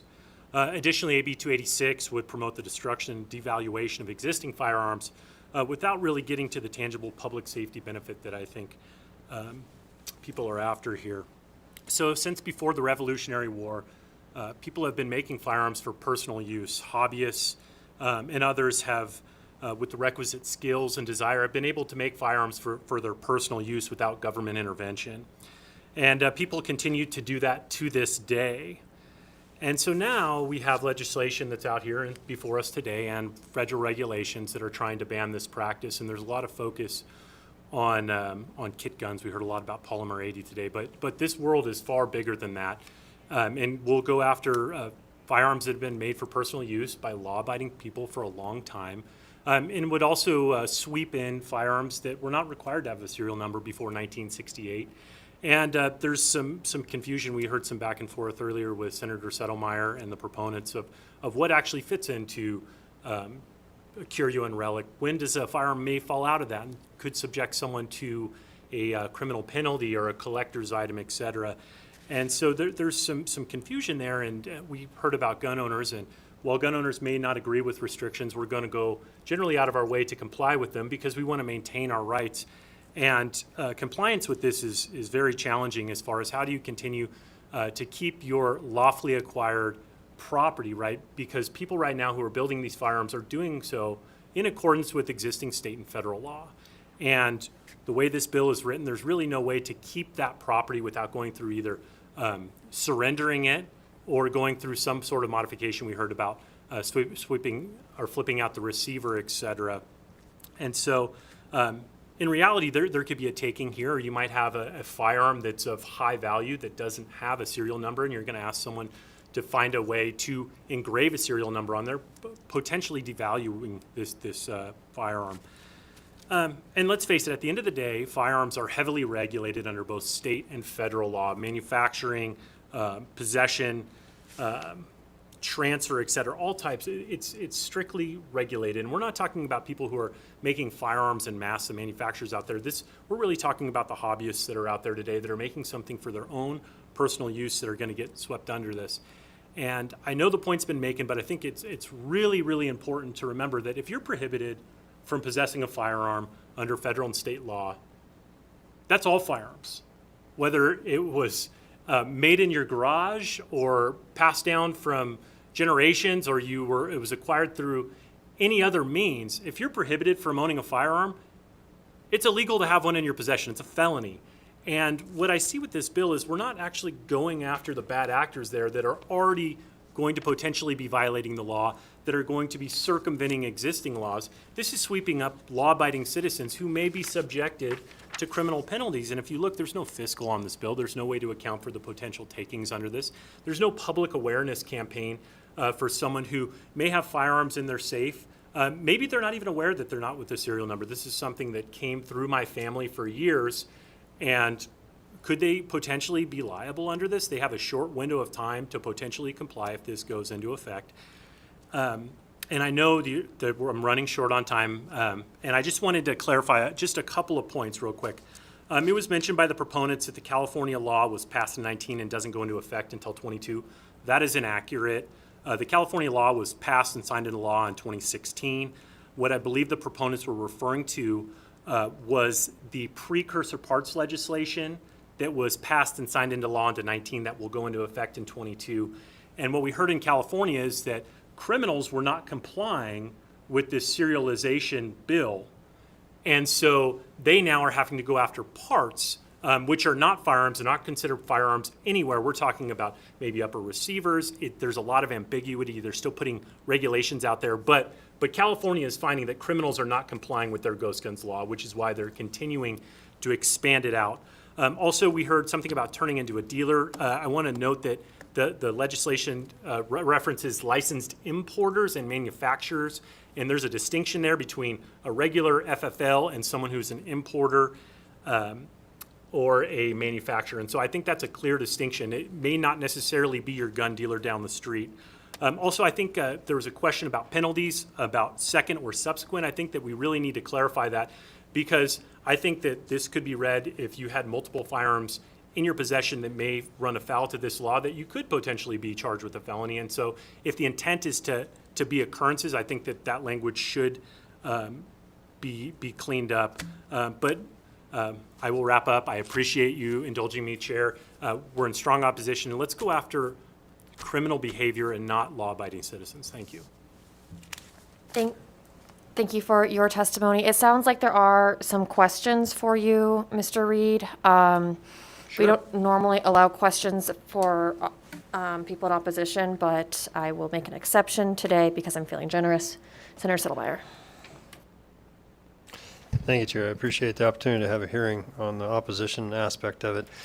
I'm concerned that what other states have done when trying to implement laws like this, I'm a little concerned because the way I'm reading this bill, Section 5 is effective January 2022, yet the other sections are effective upon passage and approval.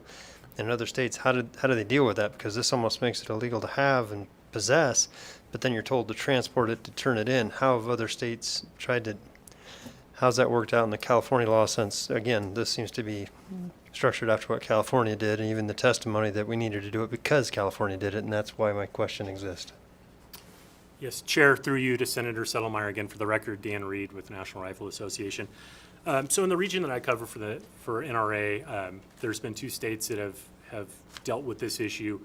The focus obviously has been California. California put in place a system where people could actually go, they had a whole regulatory process, but people who had built a firearm at home could actually apply to the California DOJ to be assigned a serial number that could be then engraved on their existing home-built firearms so they could maintain those firearms.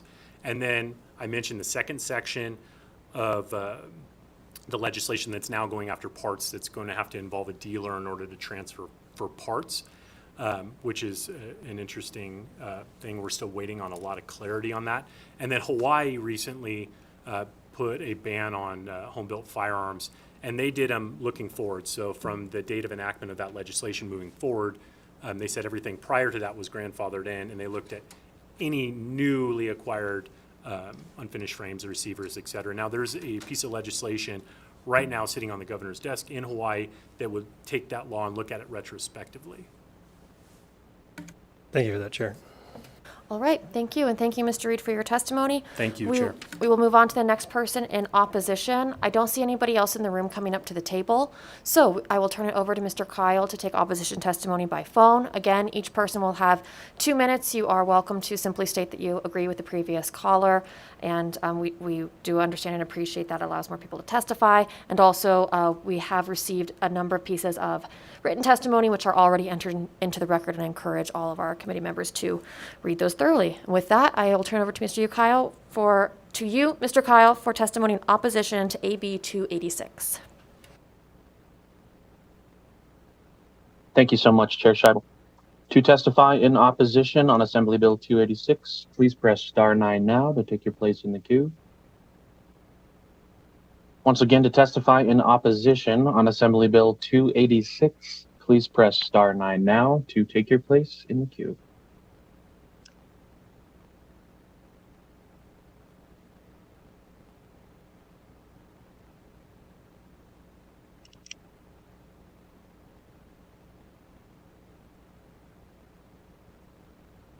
Caller with the last 3 digits, 075. Please slowly state and spell your name for the record. You'll have 2 minutes to speak and may begin. My name is Lauren Kelly, Lorankelley. I'm calling on behalf of citizens of Nevada, actually, in opposition to this bill. I would like to address the people who keep bringing up marketing and how these products are marketed. I would like to address how the outline of a God-given right in the Constitution is being marketed here. So the dishonest way I think some of this is being approached is disturbing to me. Starting with the raid on Polymer 80, it was stated as if the purpose of the raid was a fact, when it is not. To this date, no arrests or cease and desist or anything have transpired as a result of those raids. So that's There's nothing has been happening. It's an ongoing investigation. That's all I'll say about that. It's just that nothing has actually happened. It was couched as if it was a crime already committed, and that was dishonest. And so I would like to clear that up. Secondly, number one, going on to the numbers, I find it interesting that there's so many numbers known about these unserialized firearms if they're so untraceable. How's that possible? I'm hearing numbers of 23,000 unserialized firearms were recovered. And of those, 325 were actually used or supposed to possibly have been used in a crime. So even of the ones that have been recovered, you're talking about 1.4% that were actually used in a crime, notwithstanding the amount of them that are out there in the hands of, at this point, hundreds of thousands, if not millions, of law-abiding Americans. And in Nevada, it's a very popular hobby, and that's exactly what it is. That's the other mischaracterization I would like to address. It's bordering on the slander and libel category to categorize people who enjoy this hobby and use these products as criminals categorically, and I think that is a mischaracterization and misrepresentation of the people who enjoy exercising their Second Amendment rights in this manner. And I don't appreciate that. I heard a lot. You are a little bit past 2 minutes, so if you could wrap up, please. Sure. Basically, I just heard a lot of talk of violent crimes being committed that had nothing to do with ghost guns and serial. And it is a purposeful, dishonest mischaracterization in order to vilify not only the product but the people that use them. And I would appreciate a little bit more honest dealings from the people that represent the citizens of Nevada. Thank you.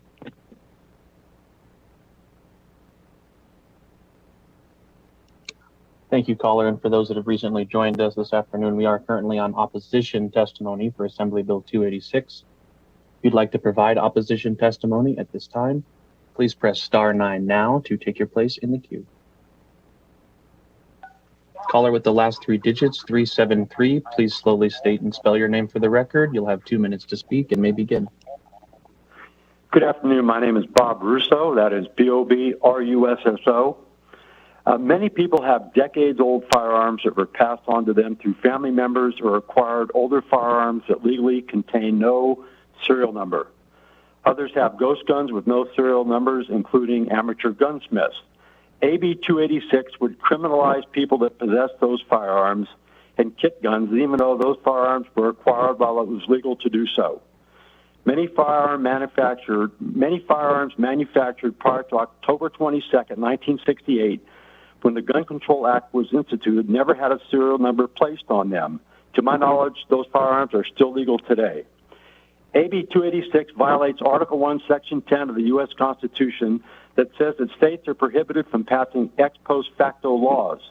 This gives the American people of any state the right not to be penalized for an act which was not subject to any such penalty when the act occurred. In other words, no law should be established which criminalizes an act that was lawful at the time it was committed.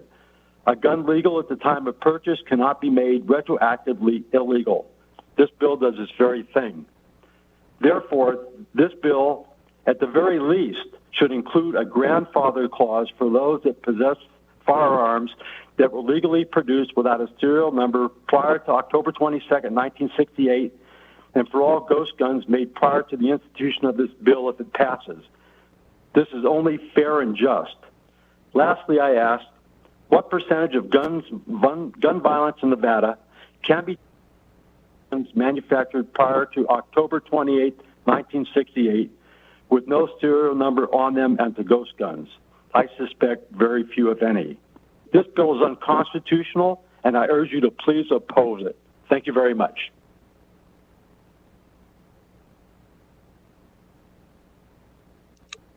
Thank you, caller.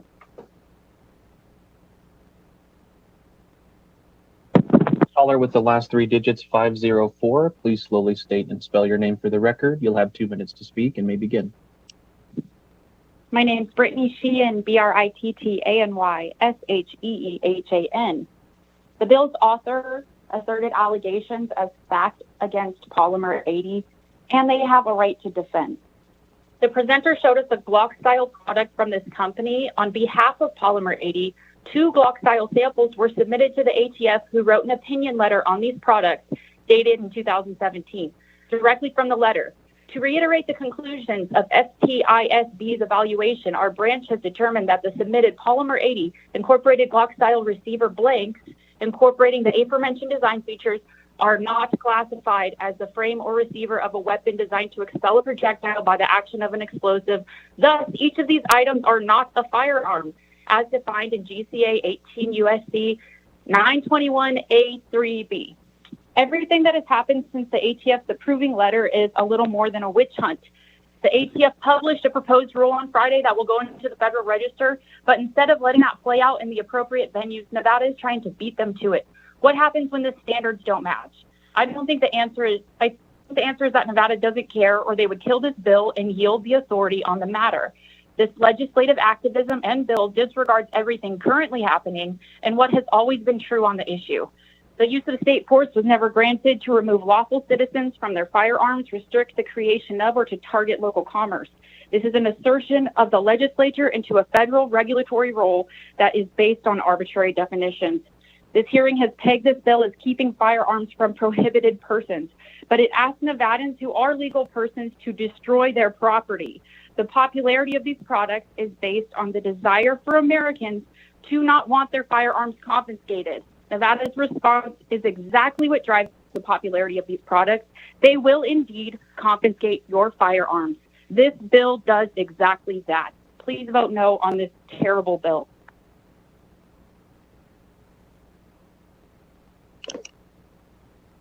Thank you, caller. And for any just joining us this afternoon, we are currently on opposition testimony for Assembly Bill 286. If you'd like to provide opposition testimony at this time, please press *9 now to take your place in the queue.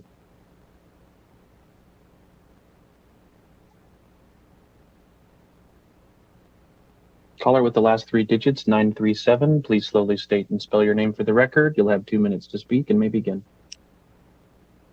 Great, thank you. For the record, my name is Michael Finley, Findlay.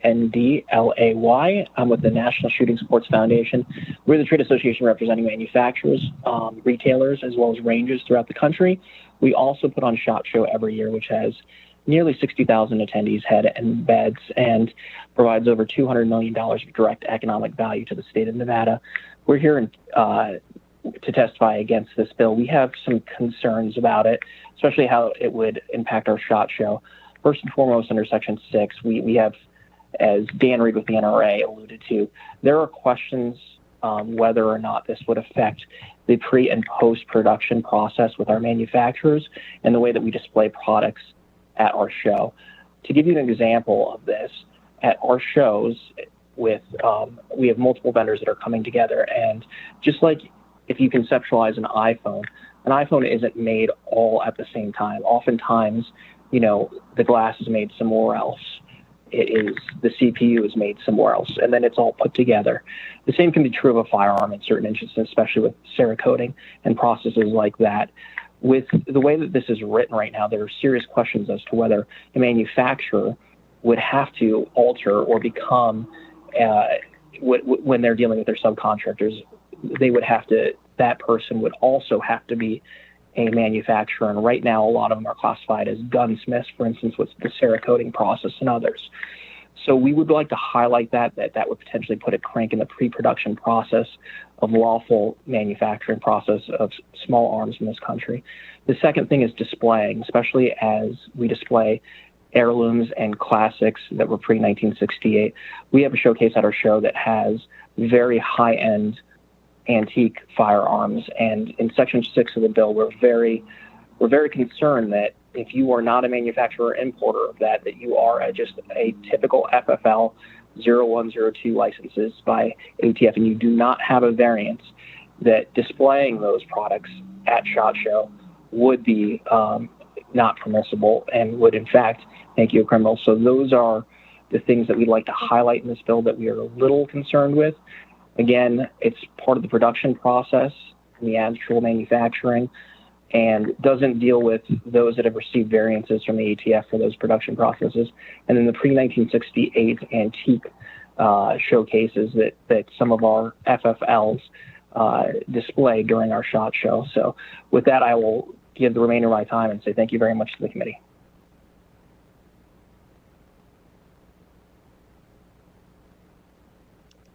Thank you, caller. Caller with the last three digits, 407. Please slowly state and spell your name for the record. You'll have 2 minutes to speak and may begin. Thank you, Chair Scheibel and members of the Judiciary Committee. This is Randy Thompson, RENDI, THOMPSON, with the Nevada Firearms Coalition. On behalf of the 48% of Nevada households who are law-abiding, responsible gun owners, we are in opposition to this bill. I have provided a statement on Nellis, so I will be brief. I echo the concerns that Dan Reed and Michael Findley have brought up. I appreciate the question Senator Harris asked. As we are concerned, the bill doesn't allow for people who currently possess these firearms to rectify the situation and comply with the law. Senator Sedemeyer's questions about the enactment dates are also a concern.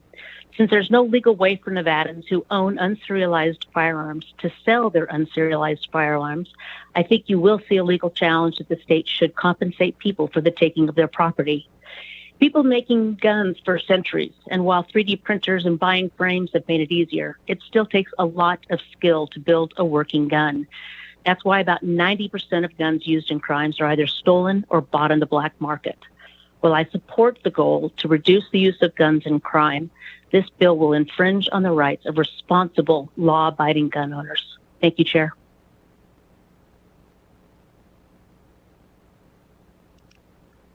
Thank you, caller.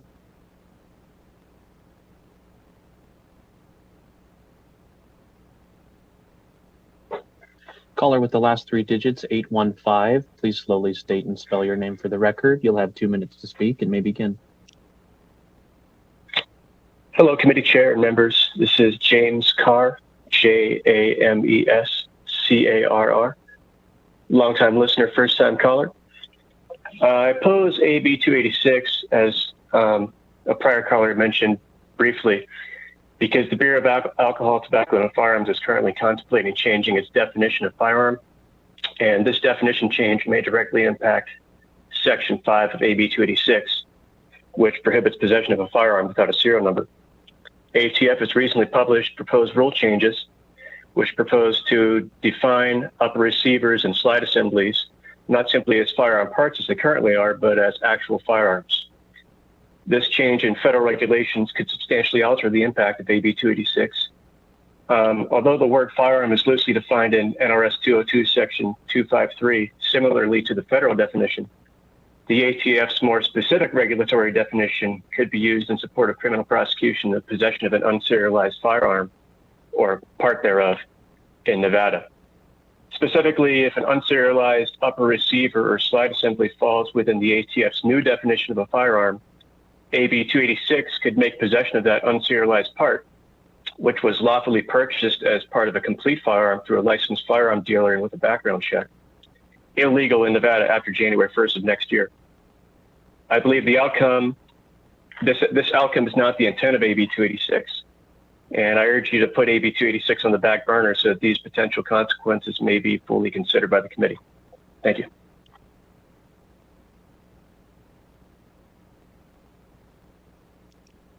Thank you, caller. Caller with the last three digits, 242. Please slowly state and spell your name for the record. You'll have 2 minutes to speak and may begin.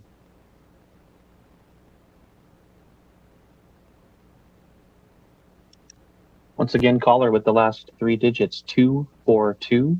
Please slowly state and spell your name for the record. You'll have 2 minutes to speak and may begin.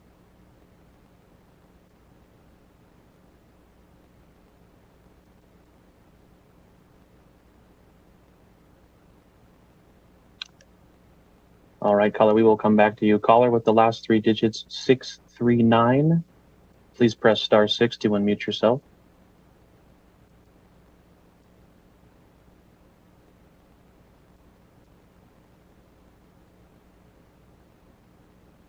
Once again, caller with the last three digits, 639. Please press *6 to unmute.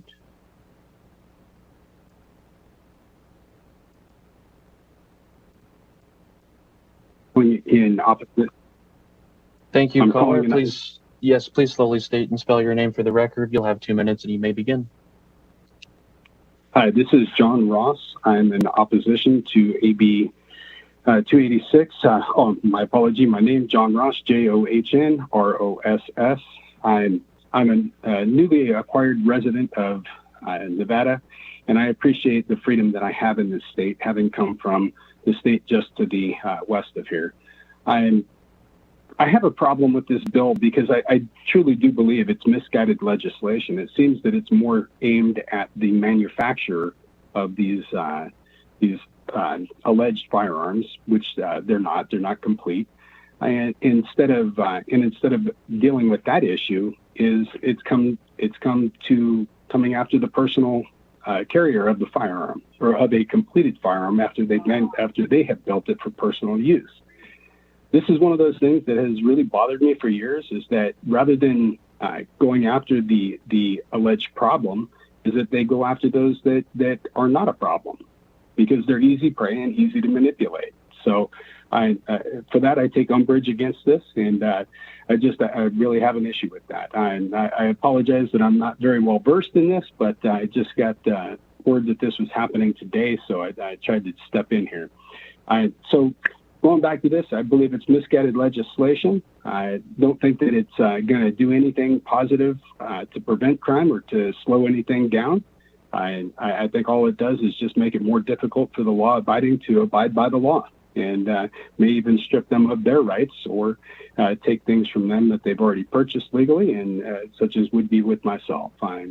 So I thank you very much for the time that you've given me, and I agree with all the people that have gone before me in opposition to this, and I greatly appreciate that. Thank you.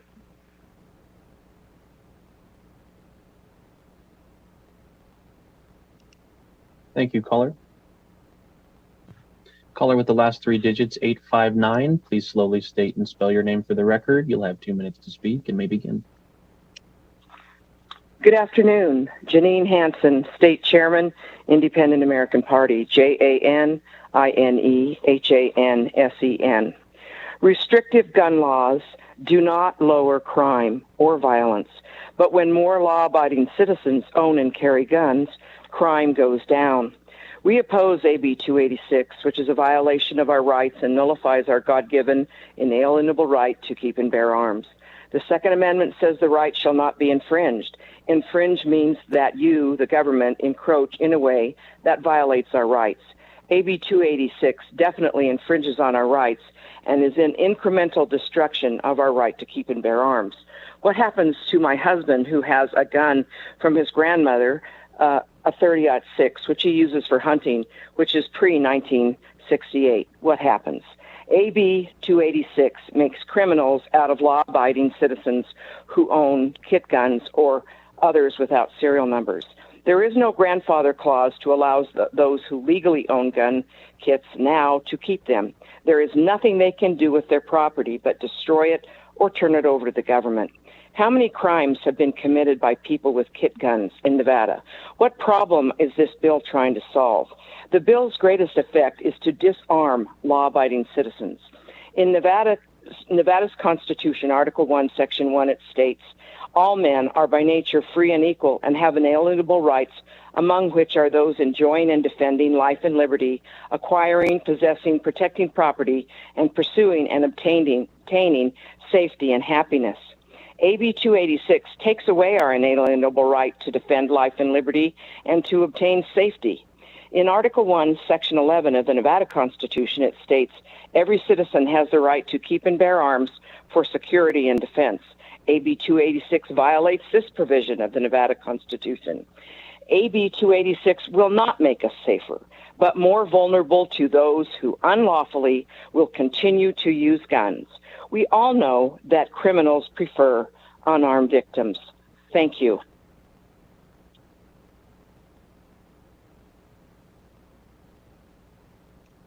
Thank you, caller.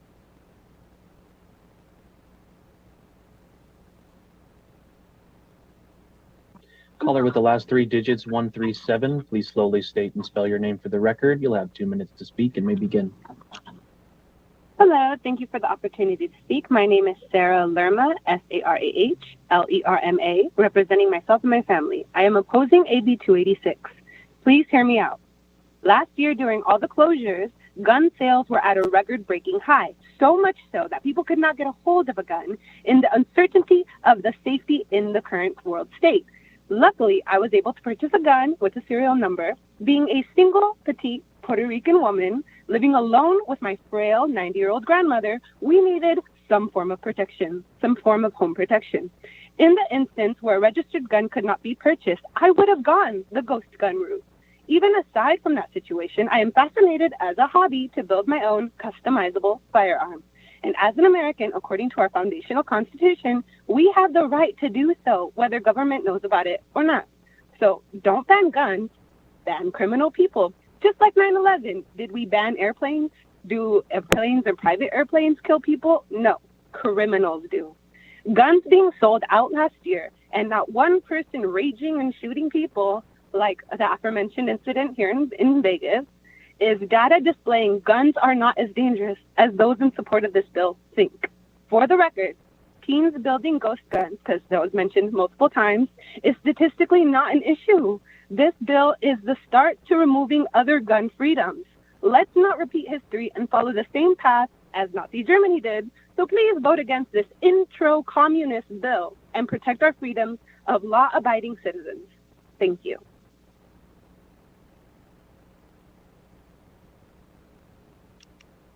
Thank you, caller.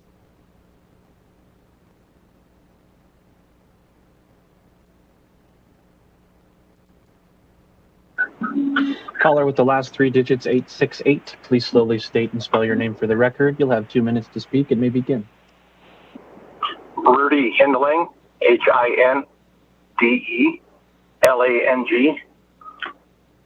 former manufacturer of firearms, former law enforcement.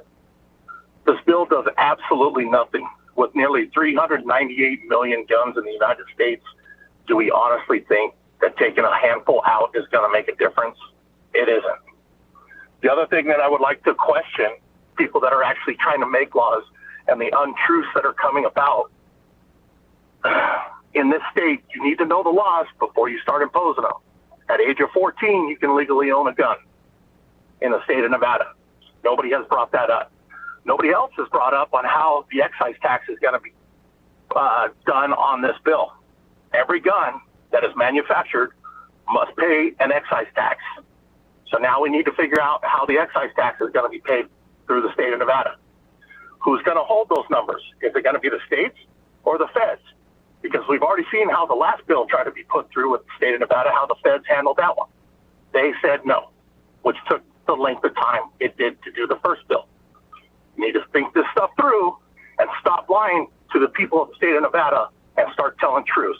We keep bringing up major gun issues like the worst incident in the state in Vegas. Can anybody tell me how many ghost guns were used in that incident? Not a one, not a single one. But yet we want to make law-abiding citizens criminals for somebody else's event because they actually bought a gun legally. That's all I have. Thank you.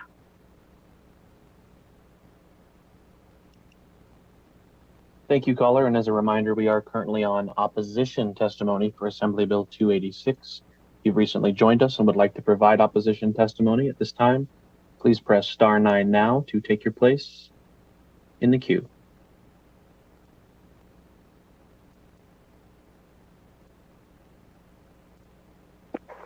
Caller with the last three digits, 413. Please slowly state and spell your name for the record. You'll have 2 minutes to speak and may begin. My name is Jake Suty, Jakesuty, and I'm a second-year law student at the Boyd School of Law at the University of Nevada, Las Vegas. And before attending Boyd, I worked at the Shields All Sports in Sparks, Nevada, selling firearms, and I am speaking on behalf of myself. I am the owner of several home-built firearms, and I want to break the stigma that is being purported that all of these home builders are exclusively criminals. I am a former Californian who serialized self-built firearms under the California law that the gentleman from the NRA was talking about. And in my reading of the law, my self-serialized and legally built firearms still will not be legal here in Nevada because they have to be they have to be serialized by a manufacturer, and I don't hold a manufacturer's license, even though my guns are readily identifiable to me. And as many opposition commenters have already noted, there is no grandfather clause to allow individuals that already own ghost guns to be protected by the law. And AB 286 is skirting the definition of an ex post facto law because while its ultimate goal is to criminalize conduct that was done legally in the past, it uses the term possession as a way to argue it is only punishing conduct moving forward. So I urge you to oppose this bill. Thank you so much.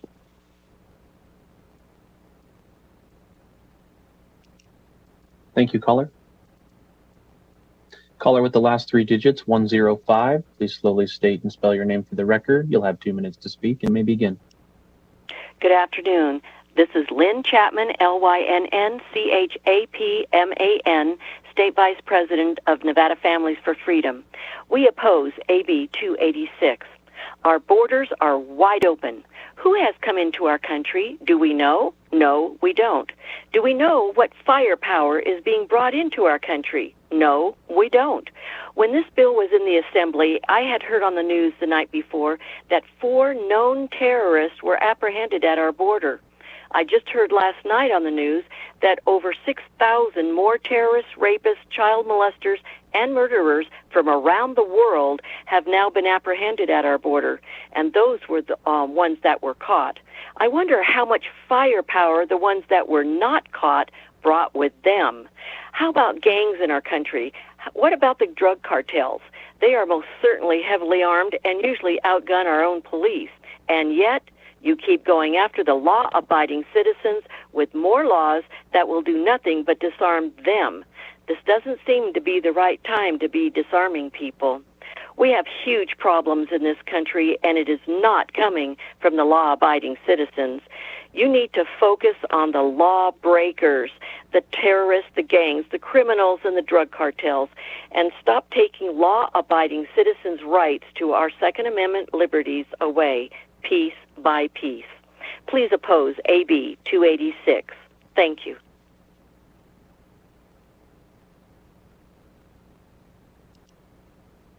Thank you, caller.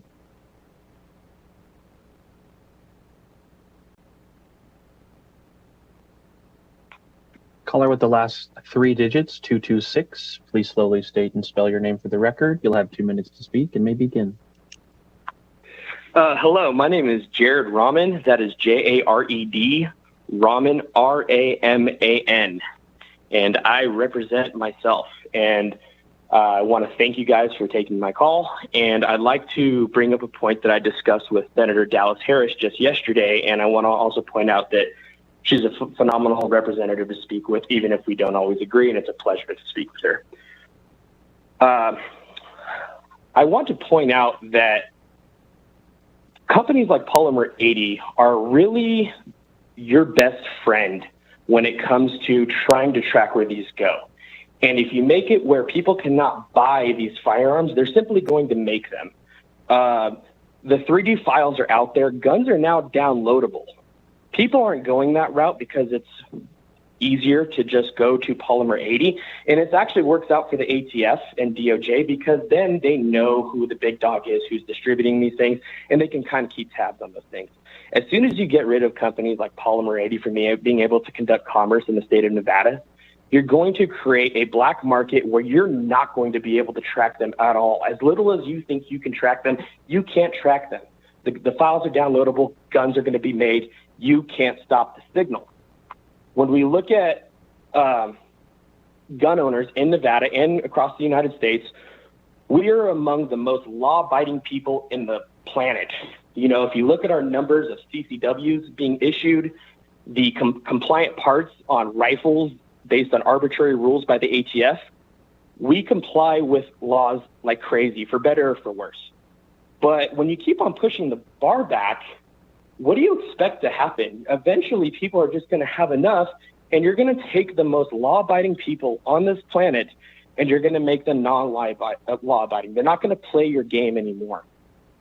I think it's especially important to to think to ourselves, what are you guys going to do when the most law-abiding people don't want to abide by laws anymore because they're unconstitutional and they're unjust? I think you guys are also at risk of maybe losing SHOT Show, which is going to cost the union labor millions of dollars. And you're a little bit over 2 minutes. If you could just wrap up, please.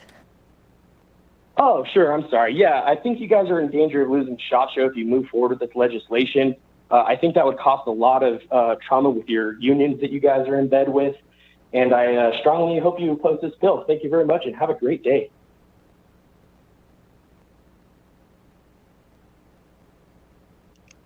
Thank you, caller. Caller with the last three digits, 196. Please slowly state and spell your name for the record. You'll have 2 minutes to speak and may begin. Good afternoon, Chair Scheibel and members of the Senate Judiciary Committee. I'm Eric Spratley, S-P-R-A-T-L-E-Y, the Executive Director for the Nevada Sheriffs and Chiefs Association. The Nevada Sheriffs and Chiefs Association is here in opposition to AB 286 due to the procedural enforcement issue it presents for Nevada law enforcement officers for actual enforcement of Sections 3, 4, and 5 on citizens throughout the state of Nevada. This alleged grace period referenced in testimony is not available in the second revision of this bill as we see on Nellis. That version that is available to the public today says that Section 5 becomes effective January of 2022, but the other sections are effective upon passage and approval. So if it's confusing here and the presenters aren't clear on what the bill does and when, how are our Nevada law enforcement officers to be expected to know when to take proper enforcement action? If an officer comes upon a person out lawfully shooting a few of their home-built firearms, the way this bill is written, they can be arrested for a gross misdemeanor for possession of the first one and must be arrested for felony for possession of each of the others they may have with them. Similarly, if a nefarious person could buy a manufactured and serialized firearm and then apply that clean and valid serial number to a non-serialized frame or receiver, so there could be multiple firearms with the same serial number out there, our officers running these numbers out in the field would not have information to prove otherwise. It will show up clear and valid. Additionally, how would our law-abiding citizens even transport their non-serialized frame or receiver if it's a crime to do so? Remember, they're law-abiding, so if it's a felony, they're not even going to touch it because that's possession. Certainly not going to take it into a car to take it somewhere and have it disposed of. Will the state be going to their residence to collect the property? Because if that person is going to take it somewhere, they'd be committing a criminal act. So for that, the NBSCA proposed an amendment that would avoid making criminals out of our law-abiding citizens in Sections 3, 4, and 5, but that amendment was not accepted. And for that, we oppose this bill. Thank you, Madam Chair.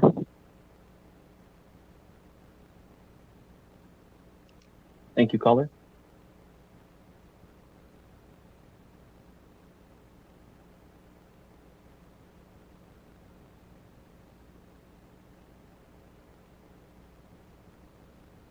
Caller with the last three digits, 685. Please press star 6 to unmute yourself.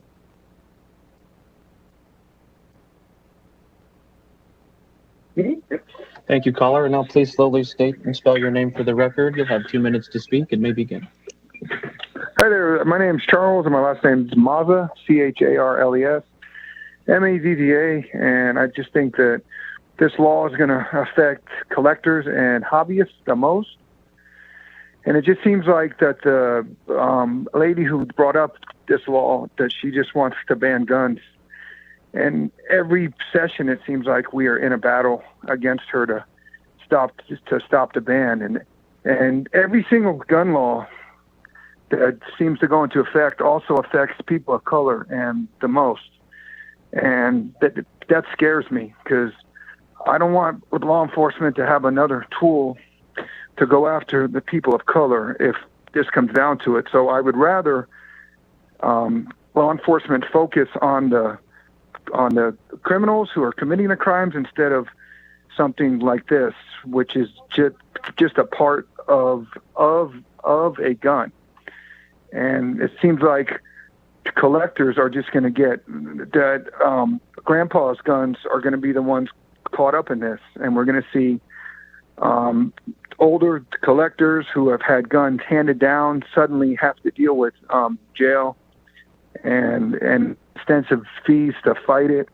And the people who they're actually going after are not going to be touched with this bill, because the criminals are going to have the guns no matter what, and this is the type of law that might actually feel good, but it's not going to affect the criminals that they are going after.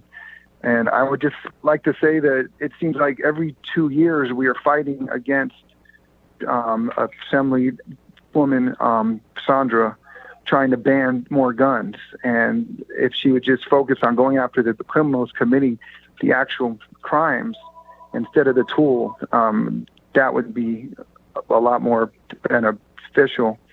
And I would just like to end with... So I'll need you to wrap up, please. All right, I'm sorry.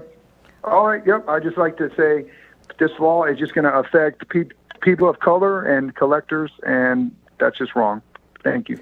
All right, thank you. And I'm going to remind future callers to keep their comments to the bill. Nothing personal about the people in this room or involved in these conversations, but to the policy, please.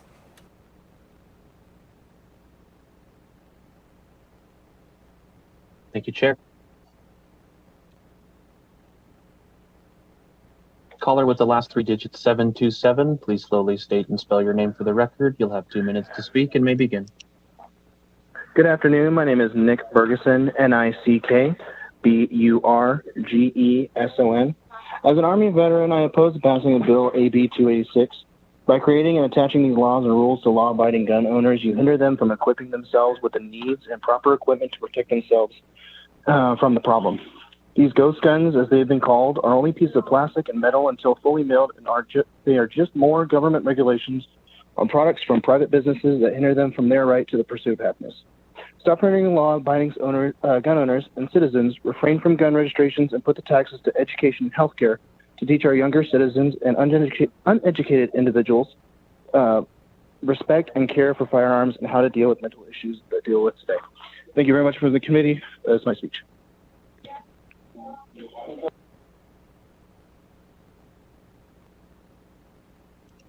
Thank you, caller.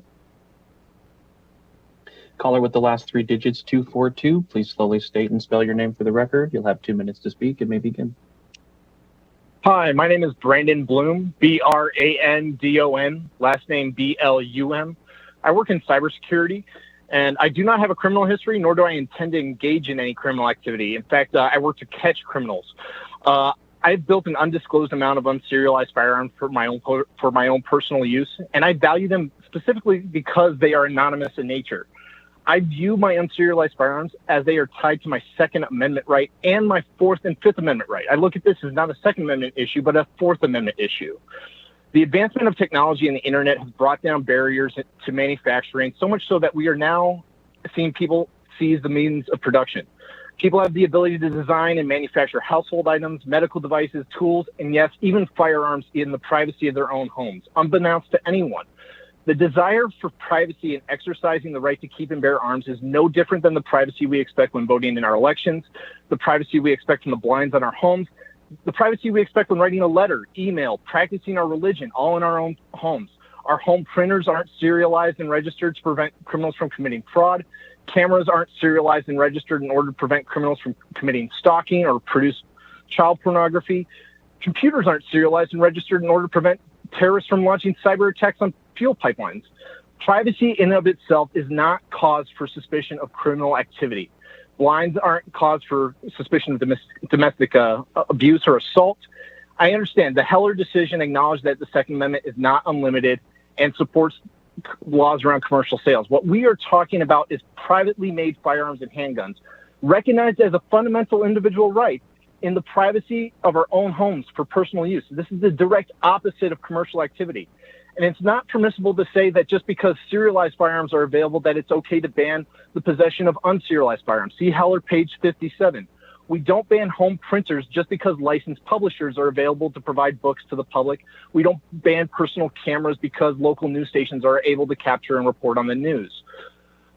An officer needs to have reasonable suspicion that a person has committed a crime or is about to commit a crime or is committing a crime in order for that person to identify themselves. See Heibel. So exercising my Second Amendment right inside my own home, in the privacy of my own home, unbeknownst to the government, they need to have reasonable suspicion before I'm even required to identify myself.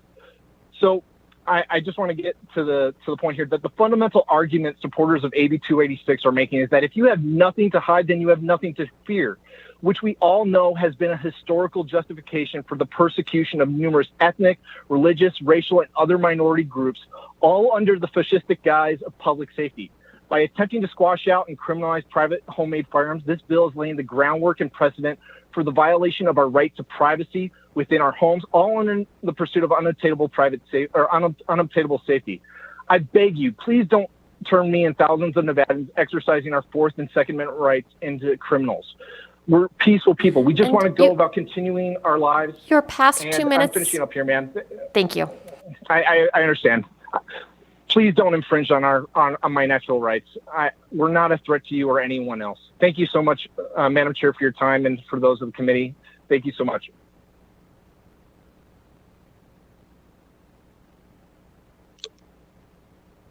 Thank you, caller. And with that, Chair Scheibel, there are no more callers to provide opposition testimony at this time. All right. Thank you very much, Mr. Kyle. In case anybody missed that, we have called on everybody who called in opposition, and everybody had a chance to speak and give their testimony.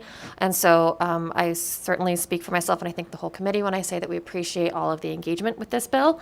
We will now move to neutral testimony on AB 286.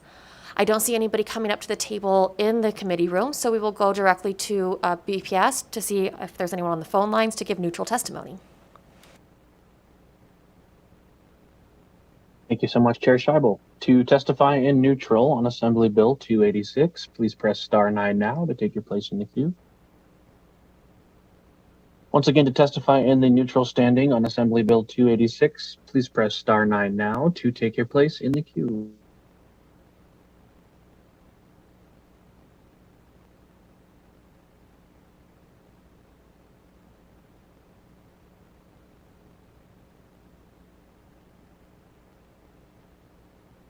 And Chair Scheibel, at this time, there are no callers to provide neutral testimony. All right, thank you so much. I would like to invite the bill sponsor and any of her co-presenters back to the table to give closing remarks. Thank you, Chair, and thank you, committee members. And I want to start by saying thank you to Senator Settlemyre, who's not here, but we will have an amendment by close of business tomorrow to address some things that he pointed out, like the effective date. When we took some sections out of the bill before it made it to this House, we did not change the effective date, which was meant to be effective for those portions of the bill only, the business empowerment section. The ghost guns portions of the bill have always meant to be effective January 1st, 2022, so I will address that. And also, he pointed out updating the definition of an antique firearm to include a year, which we will be doing and have an amendment to you. But I also want to thank Senator Hansen. Thank you for your words and your expressions of compassion, because you're right. I will never be able to adequately explain it to anybody what it feels like to endure 10 minutes of constant gunfire. Thousands of rounds raining down on you as you know you're about to die, and even worse, that the person you love is going to die. 10 minutes felt like an eternity. And 4 months after 1 October, when I finally came out to acknowledge that I had been there and share what I had experienced, I decided that I was going to make it my mission to work so that no one in Nevada has to experience that type of hell again. You have heard today from the people who say that AB 286 won't stop every felon from buying a gun, it won't stop every incident of gun violence, or save every victim. But we talked about it. No law we pass stops every bad thing from happening. The seatbelt requirement doesn't stop all people from dying in a car accident. No drunk driving law stops all incidents of drunk driving. No dropout prevention bill keeps every kid in school. And a mask requirement doesn't stop every single spread of COVID-19. The point in all these measures, including Assembly Bill 286, is that it will stop some incidents. It will save some lives. Thank you, Chair, and thank you, Committee, for hearing Assembly Bill 286. I urge your support, and I look forward to seeing you back in the future for all the good work we will do. Thank you so much, Assemblymember Howdicky.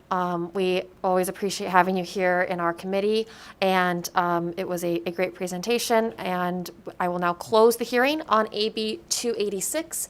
And at this time, I will move to public comment. I don't see anybody in the room coming up to give public comment, so we'll go directly to broadcast, please. Thank you so much, Chair Scheibel.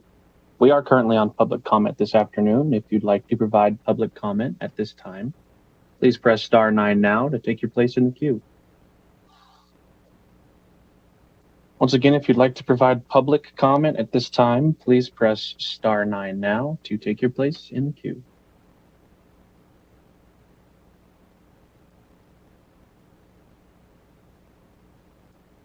Caller with the last 3 digits, 504, please slowly state and spell your name for the record. You'll have 2 minutes and may begin.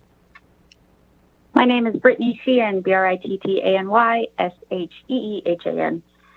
The Assemblywoman's closing comment made me think, I really wouldn't want my children to be in a combat situation where they felt something like that. So I would like to ask our legislators that maybe they can think about and draft for the next session to make it illegal to register in the Selective Service from the state of Nevada, so our children are never put into a situation like that against their will. So I would appreciate that. Thank you.